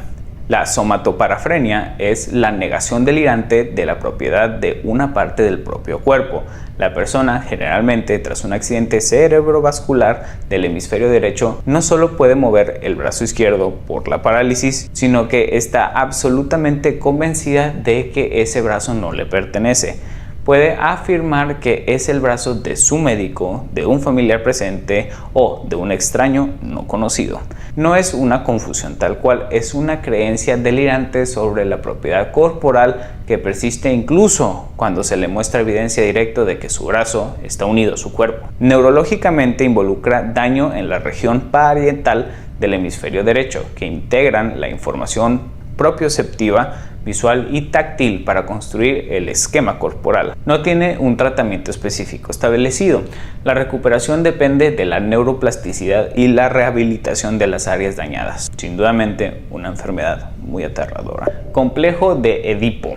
El complejo de Edipo, introducido por Sigmund Freud, describe el deseo inconsistente del niño hacia el progenitor del sexo opuesto y los sentimientos de rivalidad y miedo hacia el progenitor del mismo sexo durante la fase fálica del desarrollo, aproximadamente entre los 3 y los 6 años. Si vas a estudiar psicología, probablemente lo hagas en el primero o en el segundo semestre. En su expresión clínica problemática, cuando se resuelve adecuadamente durante el desarrollo, puede manifestarse en la adultez como dificultades para relacionarse románticamente con parejas que no produzcan dinámicas parentales. Así es, este puede causar atracción hacia figuras autoritarias significativamente mayores o incapacidades de separarse emocionalmente de la figura materna o paterna. Este de aquí, pues como saben, ha sido muy debatido a lo largo de la historia y probablemente le han desmentido 1000 veces, pero lo pusieron aquí en el iceberg. Este aquí tiene cura. Déjame decirte, la psicoterapia psicodinámica o el psicoanálisis trabajan específicamente estos patrones relacionados a la expresión en la vida adulta. La terapia de esquemas, que identifica y modifica los patrones cognitivos y emocionales, también tiene alta efectividad. El proceso es largo, pero generalmente se puede arreglar. Síndrome de Rumia. El síndrome de Rumia es un trastorno en el que la persona regurgita comida sin esfuerzo, sin náuseas, sin dolor y generalmente dentro de los primeros 10 a 30 minutos después de comer. La comida regurgitada, prepárense, está un poco asqueroso, se vuelve a masticar, se traga o se escupe. No es vómito, no hay arcadas, es una regurgitación completamente pasiva que la persona frecuentemente no percibe como anormal. El mecanismo involucra una contracción habitual del diafragma y los músculos abdominales inmediatamente después de comer, que aumenta la presión intragástrica por encima del esfínter esofágico inferior. Es especialmente un hábito aprendido, frecuentemente iniciado en la infancia. Este aquí es gravemente subdiagnosticado porque los pacientes frecuentemente son diagnosticados erróneamente con reflujo o bulimia. Y de hecho tiene una de las tasas más altas dentro de todos los trastornos que hemos hablado con una finalidad positiva. La técnica de respiración diafragmática aprendida con terapeuta especializado compite directamente con el mecanismo muscular de la rumia. Y sí, se puede curar. Eritomanía. La eritomanía, también llamada síndrome de Clerenbault, es la creencia delirante de que otra persona, generalmente de mayor estatus social, está profunda y secretamente enamorada de ti. Sí, la persona afectada interpreta cualquier interacción, cualquier mirada, cualquier gesto cotidiano de la persona como una confirmación de que está enamorada. Lo que hace la eritomanía especialmente peligrosa es que frecuentemente lleva al acoso. Esta persona probablemente alimenta el delirio, no desde el odio, sino desde el amor, una emoción probablemente más fuerte, y está convencida de que está correspondiendo a su afecto real. Las celebridades son frecuentemente objeto de eritomanía, con los fans más perturbados. No debe confundirse con el enamoramiento intenso normal. Si has visto Björk o la conoces, probablemente sepas del caso del hombre que perdió la cabeza porque estaba convencido de que ella está enamorada de él, y hasta grabó videos muy perturbadores. Probablemente, si lo quieres ver, díganme en los comentarios, lo voy a cubrir después. Este de aquí es extremadamente difícil de tratar. Los antipsicóticos pueden reducir la intensidad del delirio, pero no la pueden eliminar completamente. La psicoterapia también es funcional, pero no tal cual elimina toda la enfermedad, ya que este no se percibe tal cual para el paciente como un problema. Síndrome de Alicia en el País de las Maravillas. El síndrome de Alicia en el País de las Maravillas, llamado así por Lewis Carroll, que probablemente lo padecía, es un trastorno neurológico que produce distorsiones perceptuales en la percepción del tamaño y la distancia. La persona experimenta micropsia, todo parece más pequeño de lo que es, o la macropsia, todo parece más grande de lo que es, así como distorsiones en la percepción del propio cuerpo y del tiempo. Lewis Carroll era migrañoso y la migraña es precisamente la causa de este síndrome. Las distorsiones ocurren típicamente como aura antes del dolor de cabeza. También se asocia con la epilepsia del lóbulo temporal, encefalitis por virus y en algunos casos con uso de alucinógenos. El mecanismo involucra alteraciones en la corteza occipital y parietal que procesan el tamaño, la distancia y la perspectiva espacial. No son alucinaciones tal cual. La persona sabe que lo percibe de manera errónea, lo que lo hace una experiencia tan desconcertante como aterradora a la misma vez. El tratamiento está dirigido a la causa subyacente. En migrañosos, el manejo profiláctico de la migraña reduce frecuentemente estos episodios. Síndrome de Anton-Babinski. El síndrome de Anton-Babinski es la negación de la propia ceguera. La persona ha perdido completamente la visión por daño de la corteza visual occipital, pero está absolutamente convencida de que puede ver. No simula, no echa mentiras, genuinamente cree que puede ver. Y cuando choca con objetos o no puede describir lo que tiene enfrente, confabula explicaciones completamente convincentes de que sí puede ver. El mecanismo es una desconexión entre el daño en la corteza visual y el sistema de monitoreo de conciencia. El cerebro simplemente no recibe la señal de que la visión se ha perdido y, en ausencia de esta información contraria, asume que todo está normal. Síndrome de Charles Bonnet. El síndrome de Charles Bonnet produce alucinaciones visuales complejas, vívidas y frecuentemente elaboradas en personas con deterioro visual severo, que tienen plena conciencia de lo que ven no es real. Las alucinaciones pueden incluir personas, animales, paisajes, patrones geométricos o figuras diminutas, y pueden durar desde segundos hasta horas. El mecanismo es la deaferenización sensorial. Cuando la corteza visual deja de recibir información visual real por deterioro de la retina o el nervio óptico, comienza a generar su propia actividad espontánea, que se experimenta como la visión. El cerebro llenado en el vacío sensorial con imágenes propias, especialmente prevalentes en adultos mayores y degeneración muscular, causa que las personas afectadas frecuentemente no reporten las alucinaciones por miedo a ser diagnosticadas con demencia o psicosis. Paramnesia reduplicativa. Es la creencia de que un lugar, generalmente el hospital donde está siendo atendido, ha sido duplicado o reemplazado por una copia idéntica ubicada en otro lugar. ¿Te suena familiar? El paciente puede insistir en que el hospital donde está no es un hospital real, sino una réplica construida en otra ciudad. A pesar de toda la evidencia contraria, el mecanismo involucra una desconexión entre el reconocimiento visual del lugar y la respuesta emocional familiar esperada, como habíamos escuchado anteriormente. El cerebro, ante esa disociación, construye la explicación más coherente posible. Este lugar es una copia y no es el original. Se asocia típicamente con el daño del hemisferio derecho, especialmente con lesiones frontales y temporales derechas, frecuentemente como consecuencias de traumatismo cráneoencefálico o un accidente cardiovascular. No existe un tratamiento específico. El manejo está orientado a la condición neurológica subyacente. En algunos casos, el delirio se resuelve espontáneamente a medida de que el cerebro se recupera de la lesión aguda. Dobles subjetivos. El síndrome de los dobles subjetivos es la creencia de que existe un doble de uno mismo, otra persona física idéntica que está viviendo la propia vida en algún otro lugar del mundo. A diferencia del delirio de Capgras, donde el impostor reemplaza a otro, aquí el impostor se reemplaza a uno mismo. La persona puede creer que su doble vive en su casa, duerme con su pareja, va a su trabajo, la peor pesadilla de muchos. Puede experimentar una profunda crisis de identidad al sentir que no es el mismo. En algunos casos, la persona desarrolla la convicción de que debe encontrar y confrontar a su doble. Este aquí se asocia con la esquizofrenia, con la manía severa y lesiones cerebrales en la región de procesamiento de la identidad. El tratamiento de antipsicóticos puede reducir la intensidad del delirio. La psicoterapia, que trabaja la identidad y el sentido del yo, puede ser útil en casos muy severos. Identificación errónea especular. El síndrome de identificación errónea especular es la incapacidad de reconocerse a uno mismo en el espejo, creyendo que el reflejo, en efecto, es otra persona. La persona puede hablar con su propio reflejo, enojarse con él o incluso ignorarlo como si fuera un extraño. Es diferente a la de prosopagnosia, que es la incapacidad de reconocer otros rostros ajenos. Aquí el fallo es específicamente en el autorreconocimiento especular, que depende de circuitos cerebrales parcialmente distintos. Se asocia con demencia severa, especialmente Alzheimer avanzado, y con lesiones en regiones frontales y temporales derecha. No tiene un tratamiento en específico. En el contexto de demencia, algunos cuidadores cubren los espejos para reducir la confusión y la angustia del paciente ante su propio reflejo. La psicoeducación de cuidadores sobre el mecanismo del síndrome es súper fundamental para un manejo adecuado y compasivo. Mutismo asinético.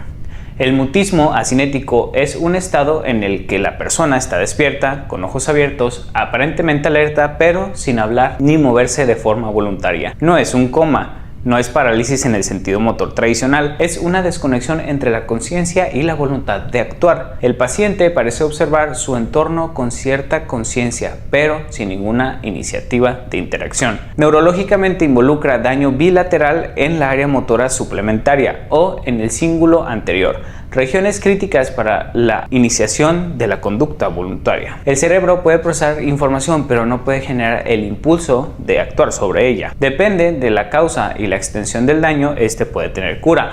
En algunos casos de daño focal limitado puede haber recuperación significativa con rehabilitación neurológica. Catatonia. La catatonia es un síndrome neuropsiquiátrico caracterizado por alteraciones marcadas de la actividad motora que pueden ir desde la inmovilidad hasta la agitación extrema. Sus manifestaciones incluyen estupor, rigidez, negativismo, posturas inusuales mantenidas durante horas, ecolalia, que os hace repetir lo que dice otro, y ecopraxia, que es imitar los movimientos de otro.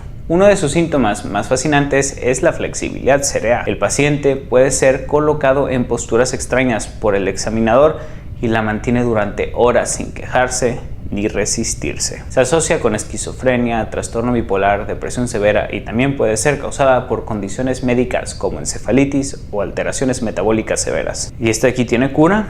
Tiene tratamiento efectivo cuando se identifica correctamente. Las benzodiazepinas, especialmente el lorazepam, son el tratamiento de primera línea y producen respuestas dramáticas en muchísimos casos, con resolución del episodio en horas. Complejo de Jonás. El complejo de Jonás, descrito por el psicólogo humanista Abraham Maslow, describe el miedo al propio éxito, a la propia grandeza y al propio potencial. En lugar del miedo al fracaso, que es lo que normalmente conocemos, el complejo de Jonás es el miedo a triunfar, a destacar, a hacer todo lo que uno podría hacer. El nombre viene, obvio, si conocen la Biblia, del profeta bíblico Jonás, que huyó de su misión divina no por la incapacidad, sino por el miedo a la responsabilidad que implicaba cumplirla. La persona con este complejo se autosabotea sistemáticamente para no cumplir con las oportunidades de éxito, justo en el momento en que el éxito está a su alcance. La psicoterapia humanista y existencial son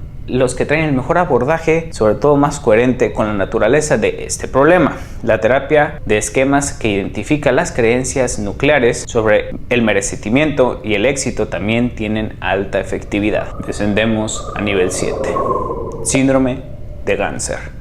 El síndrome de Ganser es uno de los trastornos más desconcertantes que he conocido en mi vida. Se caracteriza por un síntoma principal que tiene un nombre específico, la Vorbeigehen, que en alemán significa pasar de largo. La persona responde a preguntas simples con respuestas aproximadamente incorrectas que demuestran que entendió la pregunta, pero deliberadamente o inconscientemente responde mal. Si le preguntas ¿cuántas patas tiene un perro?, te responde 5.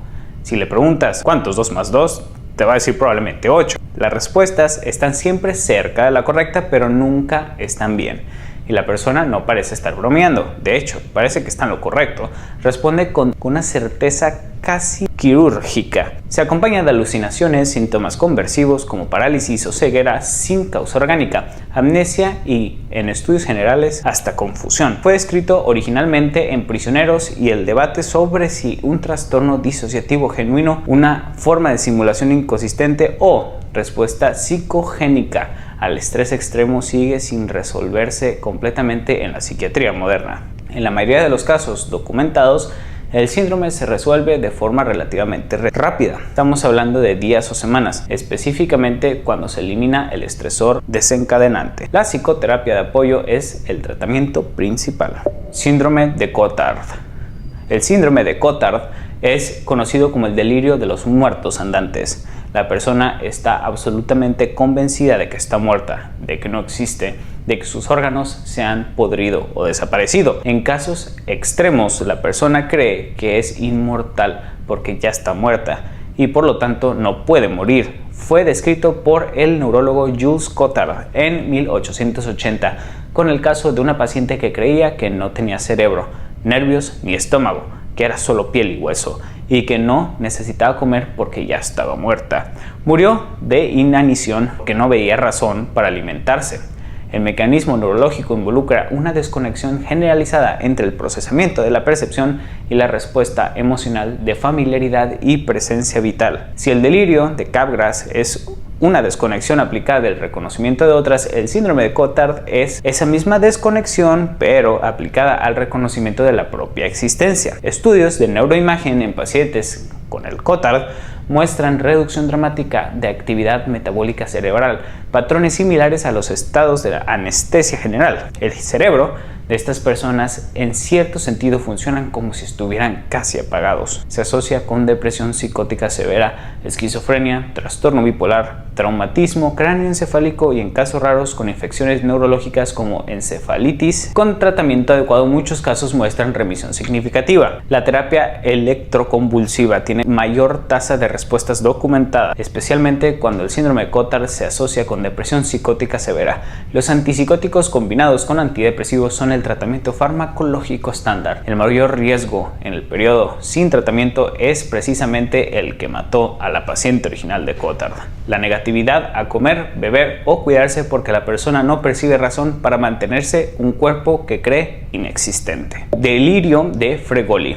El delirio de Fregoli es el opuesto exacto al delirio de Capgras. El Capgras, una persona familiar es reemplazada por un impostor de aspecto idéntico.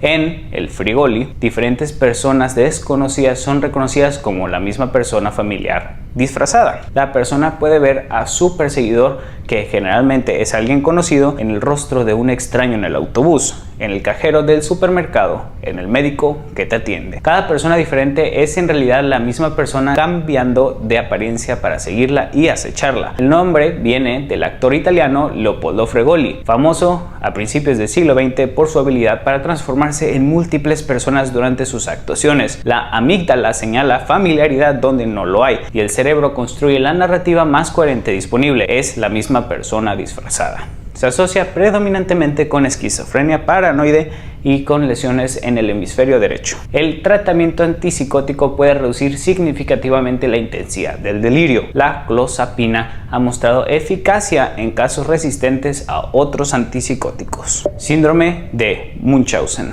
El síndrome de Munchausen, ahora llamado trastorno facticio, es la fabricación o inducción deliberada de síntomas físicos o psicológicos en uno mismo con el objetivo de asumir el rol de enfermo. No hay motivación económica, no es para obtener medicamentos como otros junkies. El único objetivo es ser paciente. La persona puede ingerir sustancias tóxicas, manipular sus propias heridas para evitar que cicatricen, inyectarse bacterias o, no se diga, contaminar muestras de laboratorio, simplemente con la finalidad de ser un paciente. Muchas de estas personas tienen conocimiento médico que usan para hacer sus historias más convincentes. El nombre viene de Baron de Munchausen, personaje literario del siglo XVIII famoso por sus relatos fantásticos e inverosímiles. El mecanismo psicológico subyacente frecuentemente involucra necesidad profunda de atención y cuidado, historia de trauma o negligencia en la familia, y una identidad construida alrededor del rol de enfermo que proporciona estructura, atención y significado que las personas no pueden obtener de otra manera. Es extremadamente difícil de tratar porque la persona raramente admite la fabricación de los síntomas, y cuando es confrontada generalmente abandona ese centro médico para comenzar en otro. Parasitosis delirante. La parasitosis delirante, también llamada síndrome de Ekbom o delirio de infestación, es la creencia absolutamente inamovible de que la piel, el cuerpo o el entorno inmediato está infestado por parásitos, insectos, bacterias o pequeños organismos que la persona puede sentir moviéndose bajo la piel, pero que no son detectables por ningún método médico. La sensación es completamente real para quien lo experimenta. La persona puede sentir el movimiento, el picor, las mordidas. Puede presentarse a urgencias con muestras de lo que le considera prueba de la infestación. Este aquí es peligroso porque las personas suelen hacerse daño para intentar extraer los parásitos de la propia piel con cuchillos o cualquier instrumento disponible. Se asocia con esquizofrenia, depresión psicótica, demencia, y también puede ser inducida por la cocaína y metanfetamina, que producen formicación, la sensación de insectos bajo la piel, como efecto directo de la sustancia. La risperidona y la olanzapina son los antipsicóticos con mayor evidencia en este trastorno en específico. Síndrome de Jerusalén. El síndrome de Jerusalén es un fenómeno psicótico agudo desencadenado específicamente por la visita de la ciudad de Jerusalén, sin historia psiquiátrica previa necesaria. Aunque los casos son severos, generalmente tienen vulnerabilidad psiquiátrica subyacente. La persona experimenta un episodio de psicosis religiosa aguda, se convence de ser un personaje bíblico o profético con una misión completamente divina. Comienza a usar vestimentas blancas, a declamar sermones en lugares públicos y puede llegar al hospital psiquiátrico de la ciudad completamente inmerso en la identidad delirante. Y ahora, ahí va un dato que te va a quebrar la cabeza. El hospital psiquiátrico de Jerusalén admite entre 50 y 100 casos de este síndrome al año, predominantemente turistas protestantes de países anglosajones. La ciudad tiene una carga simbólica religiosa tan masiva que personas con cierta vulnerabilidad pueden actuar como detonantes de una ruptura psicótica que nunca hubiera ocurrido si no hubieran ido ahí. En la mayoría de los casos, el episodio se resuelve completamente al abandonar la ciudad, sin necesidad de medicación y sin recurrencia posterior, como si Jerusalén misma fuera el factor desencadenante y alejarse de ella es el tratamiento. Complejo de Mesías. Continuamos con Jesús. El complejo de Mesías, diferente del delirio de grandiosidad general, es la creencia específica de ser el Mesías, el Hijo de Dios, o una figura salvífica con una misión divina de salvar a la humanidad. La persona no solo cree que es importante o especial, cree que es literalmente el ser más importante que ha existido, con poderes y conocimientos que nadie más posee y con una misión por cumplir. Se distingue de las creencias religiosas intensas en el que el complejo del Mesías implica la identidad personal con una figura salvífica, no la devoción de ella. No es alguien que cree profundamente en Jesús, es alguien que cree que es Jesús. El mecanismo involucra grandiosidad delirante con frecuencia de componente hipomaníaco o maníaco. Es más común en hombres jóvenes y tiene una prevalencia notoriamente mayor en ciudades con alta carga simbólica religiosa, como Jerusalén, Roma y Ciudad del Vaticano. El tratamiento antipsicótico y estabilizador del ánimo puede reducir la intensidad de las creencias. Intermetamorfosis. La intermetamorfosis es el delirio de que personas del entorno se están transformando entre sí, intercambiando tanto su apariencia física como su identidad psicológica. No es que una persona sea reemplazada por un impostor, como en el de Capgras, ni que diferentes personas sean la misma disfrazadas de otro, como en Fregoli.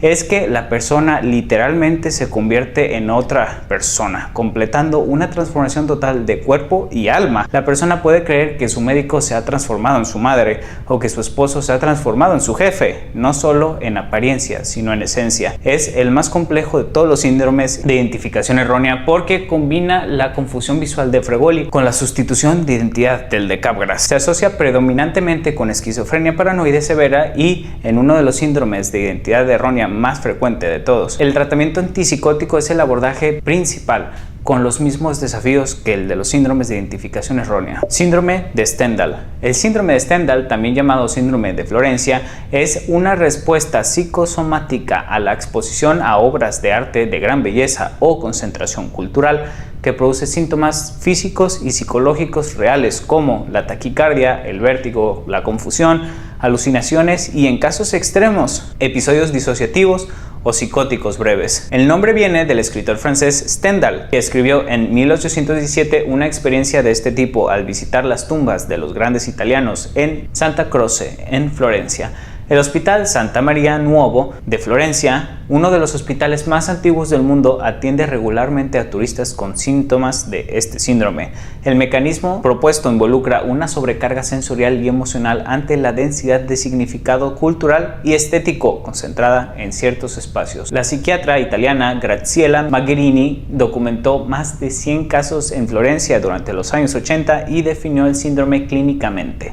Sin embargo, sigue siendo debatido. Algunos investigadores lo consideran una identidad clínica real, mientras que otros lo atribuyen a factores como el jet lag, la deshidratación y la sobreestimulación turística. Los episodios generalmente se resuelven espontáneamente con reposo, alejamiento del estímulo y rehidratación. Síndrome de Diógenes. El síndrome de Diógenes, nombrado irónicamente después del filósofo griego que predicaba la vida simple y el rechazo a la posición material, es exactamente lo opuesto: una acumulación compulsiva y severa de objetos, basura y desechos en el propio hogar, combinado con negligencia extrema del autocuidado y el aislamiento social. La persona vive literalmente enterrada en décadas de acumulación, con pasillos apenas transitables entre montañas de periódicos, objetos inútiles, comida en descomposición y, en casos extremos, sus propios desechos corporales, y frecuentemente no percibe ningún problema con ellos. Se diferencia del trastorno de acumulación compulsiva, o sea, el hoarding, en que el síndrome de Diógenes incluye específicamente la negligencia severa del autocuidado y la suciedad doméstica extrema, y se asocia más frecuentemente con demencia, psicosis o personalidad esquizoide severa. El tratamiento es multidisciplinario y es extremadamente complejo porque la persona raramente acepta intervención voluntariamente. La intervención social forzada puede ser necesaria cuando la situación representa un riesgo para la salud pública. El tratamiento de la condición psiquiátrica subyacente mejora el juicio y puede permitir cierta cooperación. Boantropia. La boantropia es la creencia delirante de ser un buey o una vaca. La persona afectada puede comenzar a comportarse como el animal, caminar en cuatro patas, comer hierba, mugir y rechazar comportamiento del ser humano convencional. Es una de las formas más antiguas de zoantropia documentadas en la historia. La referencia más famosa es bíblica. En el libro de Daniel, el rey Nabucodonosor de Babilonia sufre un episodio descrito con precisión clínica donde abandona su palacio, come hierba como los bueyes y vive en el campo durante 7 años antes de recuperar su juicio. Muchos historiadores y psiquiatras consideran este como el primer caso de boantropia en la historia. Se asocia con psicosis severa, esquizofrenia y en contextos históricos con estados disociativos profundos posiblemente relacionados con trauma o sustancias alucinógenas. Es extremadamente rara en psiquiatría moderna. El tratamiento con antipsicóticos es el abordaje principal.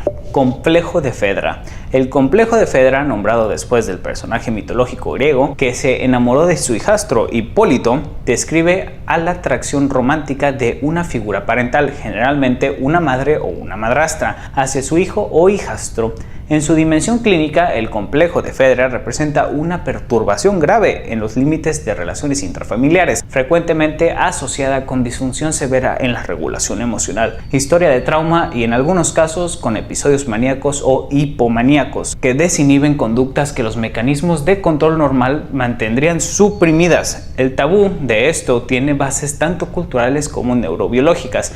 El efecto Westermarck describe la supresión natural del atractivo entre personas criadas juntas desde la infancia. El complejo de Fedra representa una ruptura de ese mismo mecanismo de supresión. La psicoterapia psicodinámica de largo plazo que trabaja los conflictos relacionales y los límites intrafamiliares es el abordaje principal. Síndrome de Truman. El síndrome de Truman, nombrado después de la película de Truman Show en 1998, que me fascina, me encanta esa película, es la creencia delirante de que la propia vida es un programa de televisión o una realidad simulada, que todos los que rodean al paciente son actores y que la propia existencia es observada y controlada por fuerzas externas con fines de entretenimiento o experimento. Algo que se me hace extremadamente fascinante es que la película llegó antes que el diagnóstico.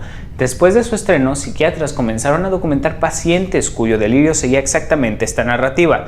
La cultura popular había provisto un marco narrativo perfecto para un tipo de experiencia psicótica que probablemente antes no tenía un nombre en específico. En la era de redes sociales, donde la vida de muchas personas están efectivamente documentadas y observadas públicamente, la frontera entre el síndrome de Truman como el delirio y como metáfora de la existencia contemporánea se vuelven filosóficamente interesantes. Este se asocia con la esquizofrenia paranoide, trastorno delirante y, en algunos casos, con episodios disociativos severos. El tratamiento con antipsicótico puede reducir la intensidad del delirio. Licantropía clínica. La licantropía clínica es la creencia delirante de que uno puede transformarse o se ha transformado en un animal, generalmente en un lobo, aunque también se documentan casos de perros, gatos, serpientes, abejas y otros animales.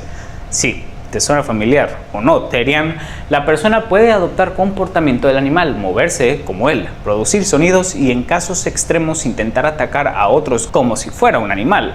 Es el origen neuropsiquiátrico de la leyenda del hombre lobo. Durante siglos, casos de licanotropia fueron interpretados en términos de posesión sobrenatural, brujería o pactos demoníacos, lo que los exorcistas y los tribunales de la Inquisición enfrentaron en muchos de estos casos, con alta probabilidad de esquizofrenia severa o psicosis de la etiología, sin tratamiento disponible en esa época. Se asocia con esquizofrenia, trastorno bipolar con características psicóticas, depresión psicótica y en algunos casos con abuso de sustancias alucinógenas. Hay menos de 100 casos bien documentados en la literatura psiquiátrica moderna. El tratamiento con antipsicóticos es el abordaje principal y puede producir remisión completa de las creencias de transformación. Y bajamos al último nivel. A partir de ahora vamos a hablar de temas más serios y me voy a tener que autocensurar. Autofagia psicogénica. La autofagia psicogénica es el impulso compulsivo e irresistible de consumir partes del cuerpo propio. No se trata de morderse las uñas ni de pellizcarse la piel. Hablamos de la ingesta deliberadamente del tejido propio, piel, cabello, sangre y, en casos extremos, tejido muscular o partes de extremidades. Se distingue de la auto en que el objetivo no es el dolor ni la regulación emocional a través del daño físico, sino de la ingesta en sí misma. El mecanismo psicológico varía según el caso. En algunos hay componentes obsesivo-compulsivo, en otros componentes psicóticos donde la persona desarrolla creencias delirantes sobre la necesidad de consumirse a uno mismo, y en otros hay disociación severa donde la persona literalmente no se da cuenta de lo que está haciendo. Las consecuencias médicas pueden ser brutales: infecciones severas, daño gastrointestinal y, en casos extremos, pérdida funcional de las partes de las extremidades. Es un trastorno que existe en intersección con el TOC, la psicosis y los trastornos disociativos, sin encajar perfectamente en ninguna categoría diagnosticada establecida. No existe un protocolo de tratamiento establecido dado al número extraordinariamente reducido de casos documentados. Síndrome de Rayfield. El síndrome de Rayfield, también conocido como síndrome de identidad de especie vampírica, es la identificación psicológica profunda y la creencia de ser un vampiro, no en el sentido fantástico de la inmortalidad o los poderes sobrenaturales, sino en la necesidad compulsiva de consumir sangre humana para la energía vital del propio bienestar físico y psicológico del paciente.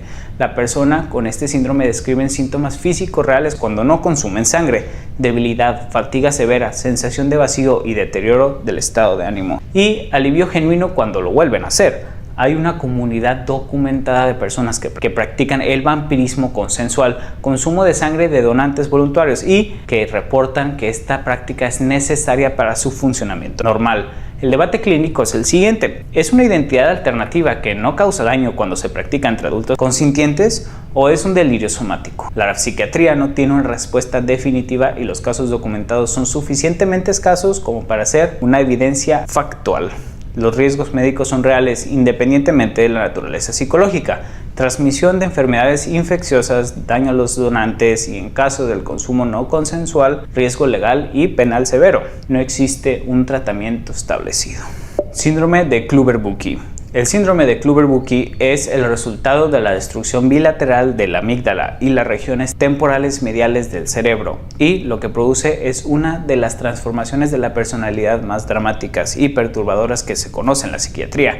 Fue descrito originalmente en monos Reus después de la lobectomía temporal bilateral en los años 30. Los animales previamente normales desarrollaron un conjunto de síntomas que redefinió la compresión del lóbulo temporal: hiperoralidad, la compulsión de explorar todos los objetos con la boca, incluyendo objetos completamente inapropiados; hipersexualidad indiscriminada, sin consideración de especie, género ni contexto social; placidez extrema con pérdida de las respuestas normales de miedo, agresión y agnosia visual, la incapacidad de reconocer objetos a pesar de verlos. En humanos ocurren tras encefalitis herpética, que destruye los lóbulos temporales, traumatismo cráneoencefálico severo, enfermedades de Pick y otras demencias frontotemporales. La amígdala, cuya destrucción causa este síndrome, es precisamente la estructura que regula el miedo, la agresión y la evaluación de amenazas y la respuesta emocional de los estímulos sociales. Sin amígdala funcional, el mundo se vuelve un lugar sin peligro, sin límites sociales y sin significado emocional diferenciado. Este de aquí no tiene cura. Complejo de mártir. El complejo de mártir es una forma clínicamente significativa. Va mucho más allá del sacrificio ocasional o la generosidad.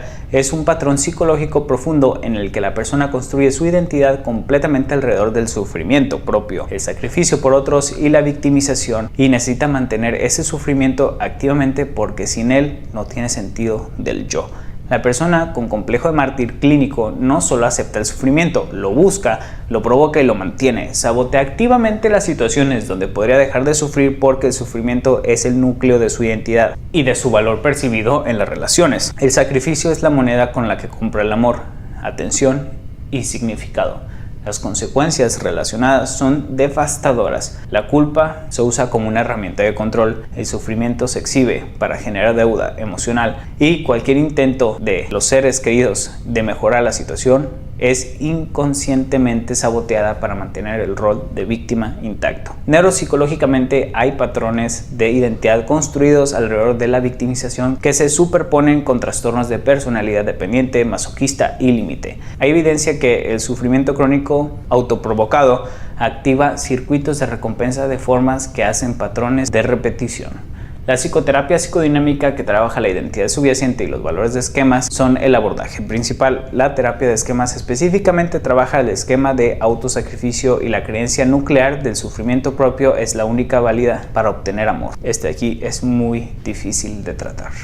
Dismorfobia de integridad corporal. La Body Integrity Identity Disorder, o BID, Es quizás el trastorno de esta lista que más profundamente desafía las intuiciones médicas y éticas convencionales. La persona experimenta un deseo intenso, persistente y egosintónico de amputar una extremidad sana, de quedar paralizada o de perder la función de alguna parte del cuerpo que percibe como ajena a su identidad corporal verdadera. La persona no quiere hacerse daño, quiere ser quien siente que verdaderamente es. La extremidad sana, el brazo funcional, la pierna, se siente como algo que no pertenece al propio cuerpo, como un elemento extraño que impide ser auténticamente uno mismo. El debate ético sobre si la amputación de extremidades sanas podría ser un tratamiento legítimo como la cirugía de reasignación de género. Neurobiológicamente hay evidencia de que hay anomalías en la corteza parietal superior derecha, la región que construye el esquema corporal y la sensación de la propiedad de las partes del cuerpo. Estudios de neuroimagen muestran que la extremidad deseada para amputar tiene menor representación cortical, como si el cerebro genuinamente no la incluyera en su propio mapa del cuerpo propio. Este de aquí no tiene cura ni tratamiento establecido, debido a los pequeños casos que existen en el mundo. Antropofobia. La antropofobia, en su forma más severa y clínicamente significativa, va mucho más allá de la timidez o la ansiedad social. Es un miedo intenso, paralizante y generalizado a todas las personas, no a situaciones sociales específicas, sino a la presencia humana en sí.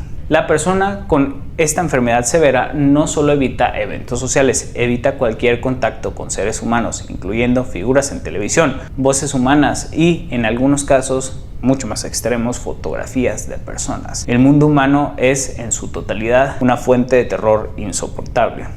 Se diferencia de la fobia social y del trastorno de ansiedad social en su generalización absoluta. No hay contexto seguro con otras personas. No hay personas de confianza que sean la excepción. La humanidad completa es la amenaza. En sus formas más severas produce un aislamiento tan completo que la persona no puede acceder a ningún sistema de ayuda, porque todos los sistemas de ayuda obviamente involucran a un humano. Folie en familia. La folie en familia es la extensión de folie à deux a una familia completa. No dos personas compartiendo un delirio, sino un núcleo familiar interno, sino un núcleo familiar entero. Padres, hijos, a veces hasta abuelos, todos compartiendo el mismo delirio. El caso primario, generalmente una figura de autoridad parental, desarrolla el delirio. El aislamiento social de la familia, voluntario o forzado, elimina las voces externas que podrían cuestionar las creencias. Los hijos, especialmente si son pequeños, cuando el delirio comienza, no tienen marco de referencia alternativo y adoptan el sistema delirante como realidad. Con el tiempo, la familia construye un mundo completamente coherente hacia adentro, con su propia lógica, sus propias reglas, su propio lenguaje, que puede ser completamente invisible desde afuera durante años o décadas. Casos documentados incluyen familias que vivían en aislamiento rural, convencidas de persecución gubernamental, familias con sistemas de creencias mesiánicas completos y familias donde el delirio somático compartido llevó a todos los miembros a rechazar tratamiento médico ante enfermedades tratables. La separación de los familiares y miembros cercanos es el primer paso terapéutico,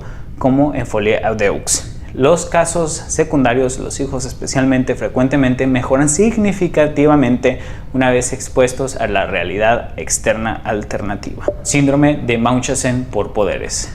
El síndrome de Munchausen por poderes, ahora llamado trastorno facticio impuesto sobre otro, es quizás el trastorno de esta lista con las consecuencias más devastadoras para una persona que no es el paciente, porque el paciente no es quien sufre el trastorno, el paciente es quien lo impone sobre otros. Generalmente es una madre, aunque puede ser cualquier cuidador, que fabrica, induce o exagera síntomas de enfermedad en su hijo, generalmente un niño pequeño, con el objetivo de asumir el rol de madre de un niño gravemente enfermo. La criatura es sometida a procedimientos médicos innecesarios, medicamentos dañinos, hospitalización repetitivas y a veces intervención quirúrgica completamente injustificada, mientras la madre es percibida por el personal médico y la comunidad como una figura heroica de dedicación y amor maternal. El niño puede ser envenenado sutilmente para inducir síntomas, puede tener sus heridas reabiertas para impedir la cicatrización, puede recibir sustancias que alteran sus análisis de laboratorio y mientras el sistema médico busca enfermedad inexistente, la causa real del sufrimiento está al lado de su cama, sosteniendo al niño de su mano. Llegamos al final del iceberg. Espero y lo hayan disfrutado. Como pudieron ver, los últimos videos no salía yo, pero han estado desmonetizando a muchísima gente aquí en YouTube y yo voy a monetizar en un par de días. Así que les puedo pedir de todo corazón si le pueden dar like y suscribir para compartir este video, los amaría con locura. Espero que lo hayas disfrutado y si tienes alguno de estos síntomas o alguna de estas enfermedades, te entiendo, yo tengo muchísimos de los primeros. Tengo alrededor de unos 3 síntomas ahí por ahí que otro. Mi esposa también tiene TDA, tiene TDAH, yo también. Pero déjame decirte, atiéndete, es lo más importante, ir al psicólogo. En internet no te puedes atender. Así que gracias de nuevo por ver el video, te amo con locura, espero y lo hayas disfrutado y nos vemos mañana en el siguiente.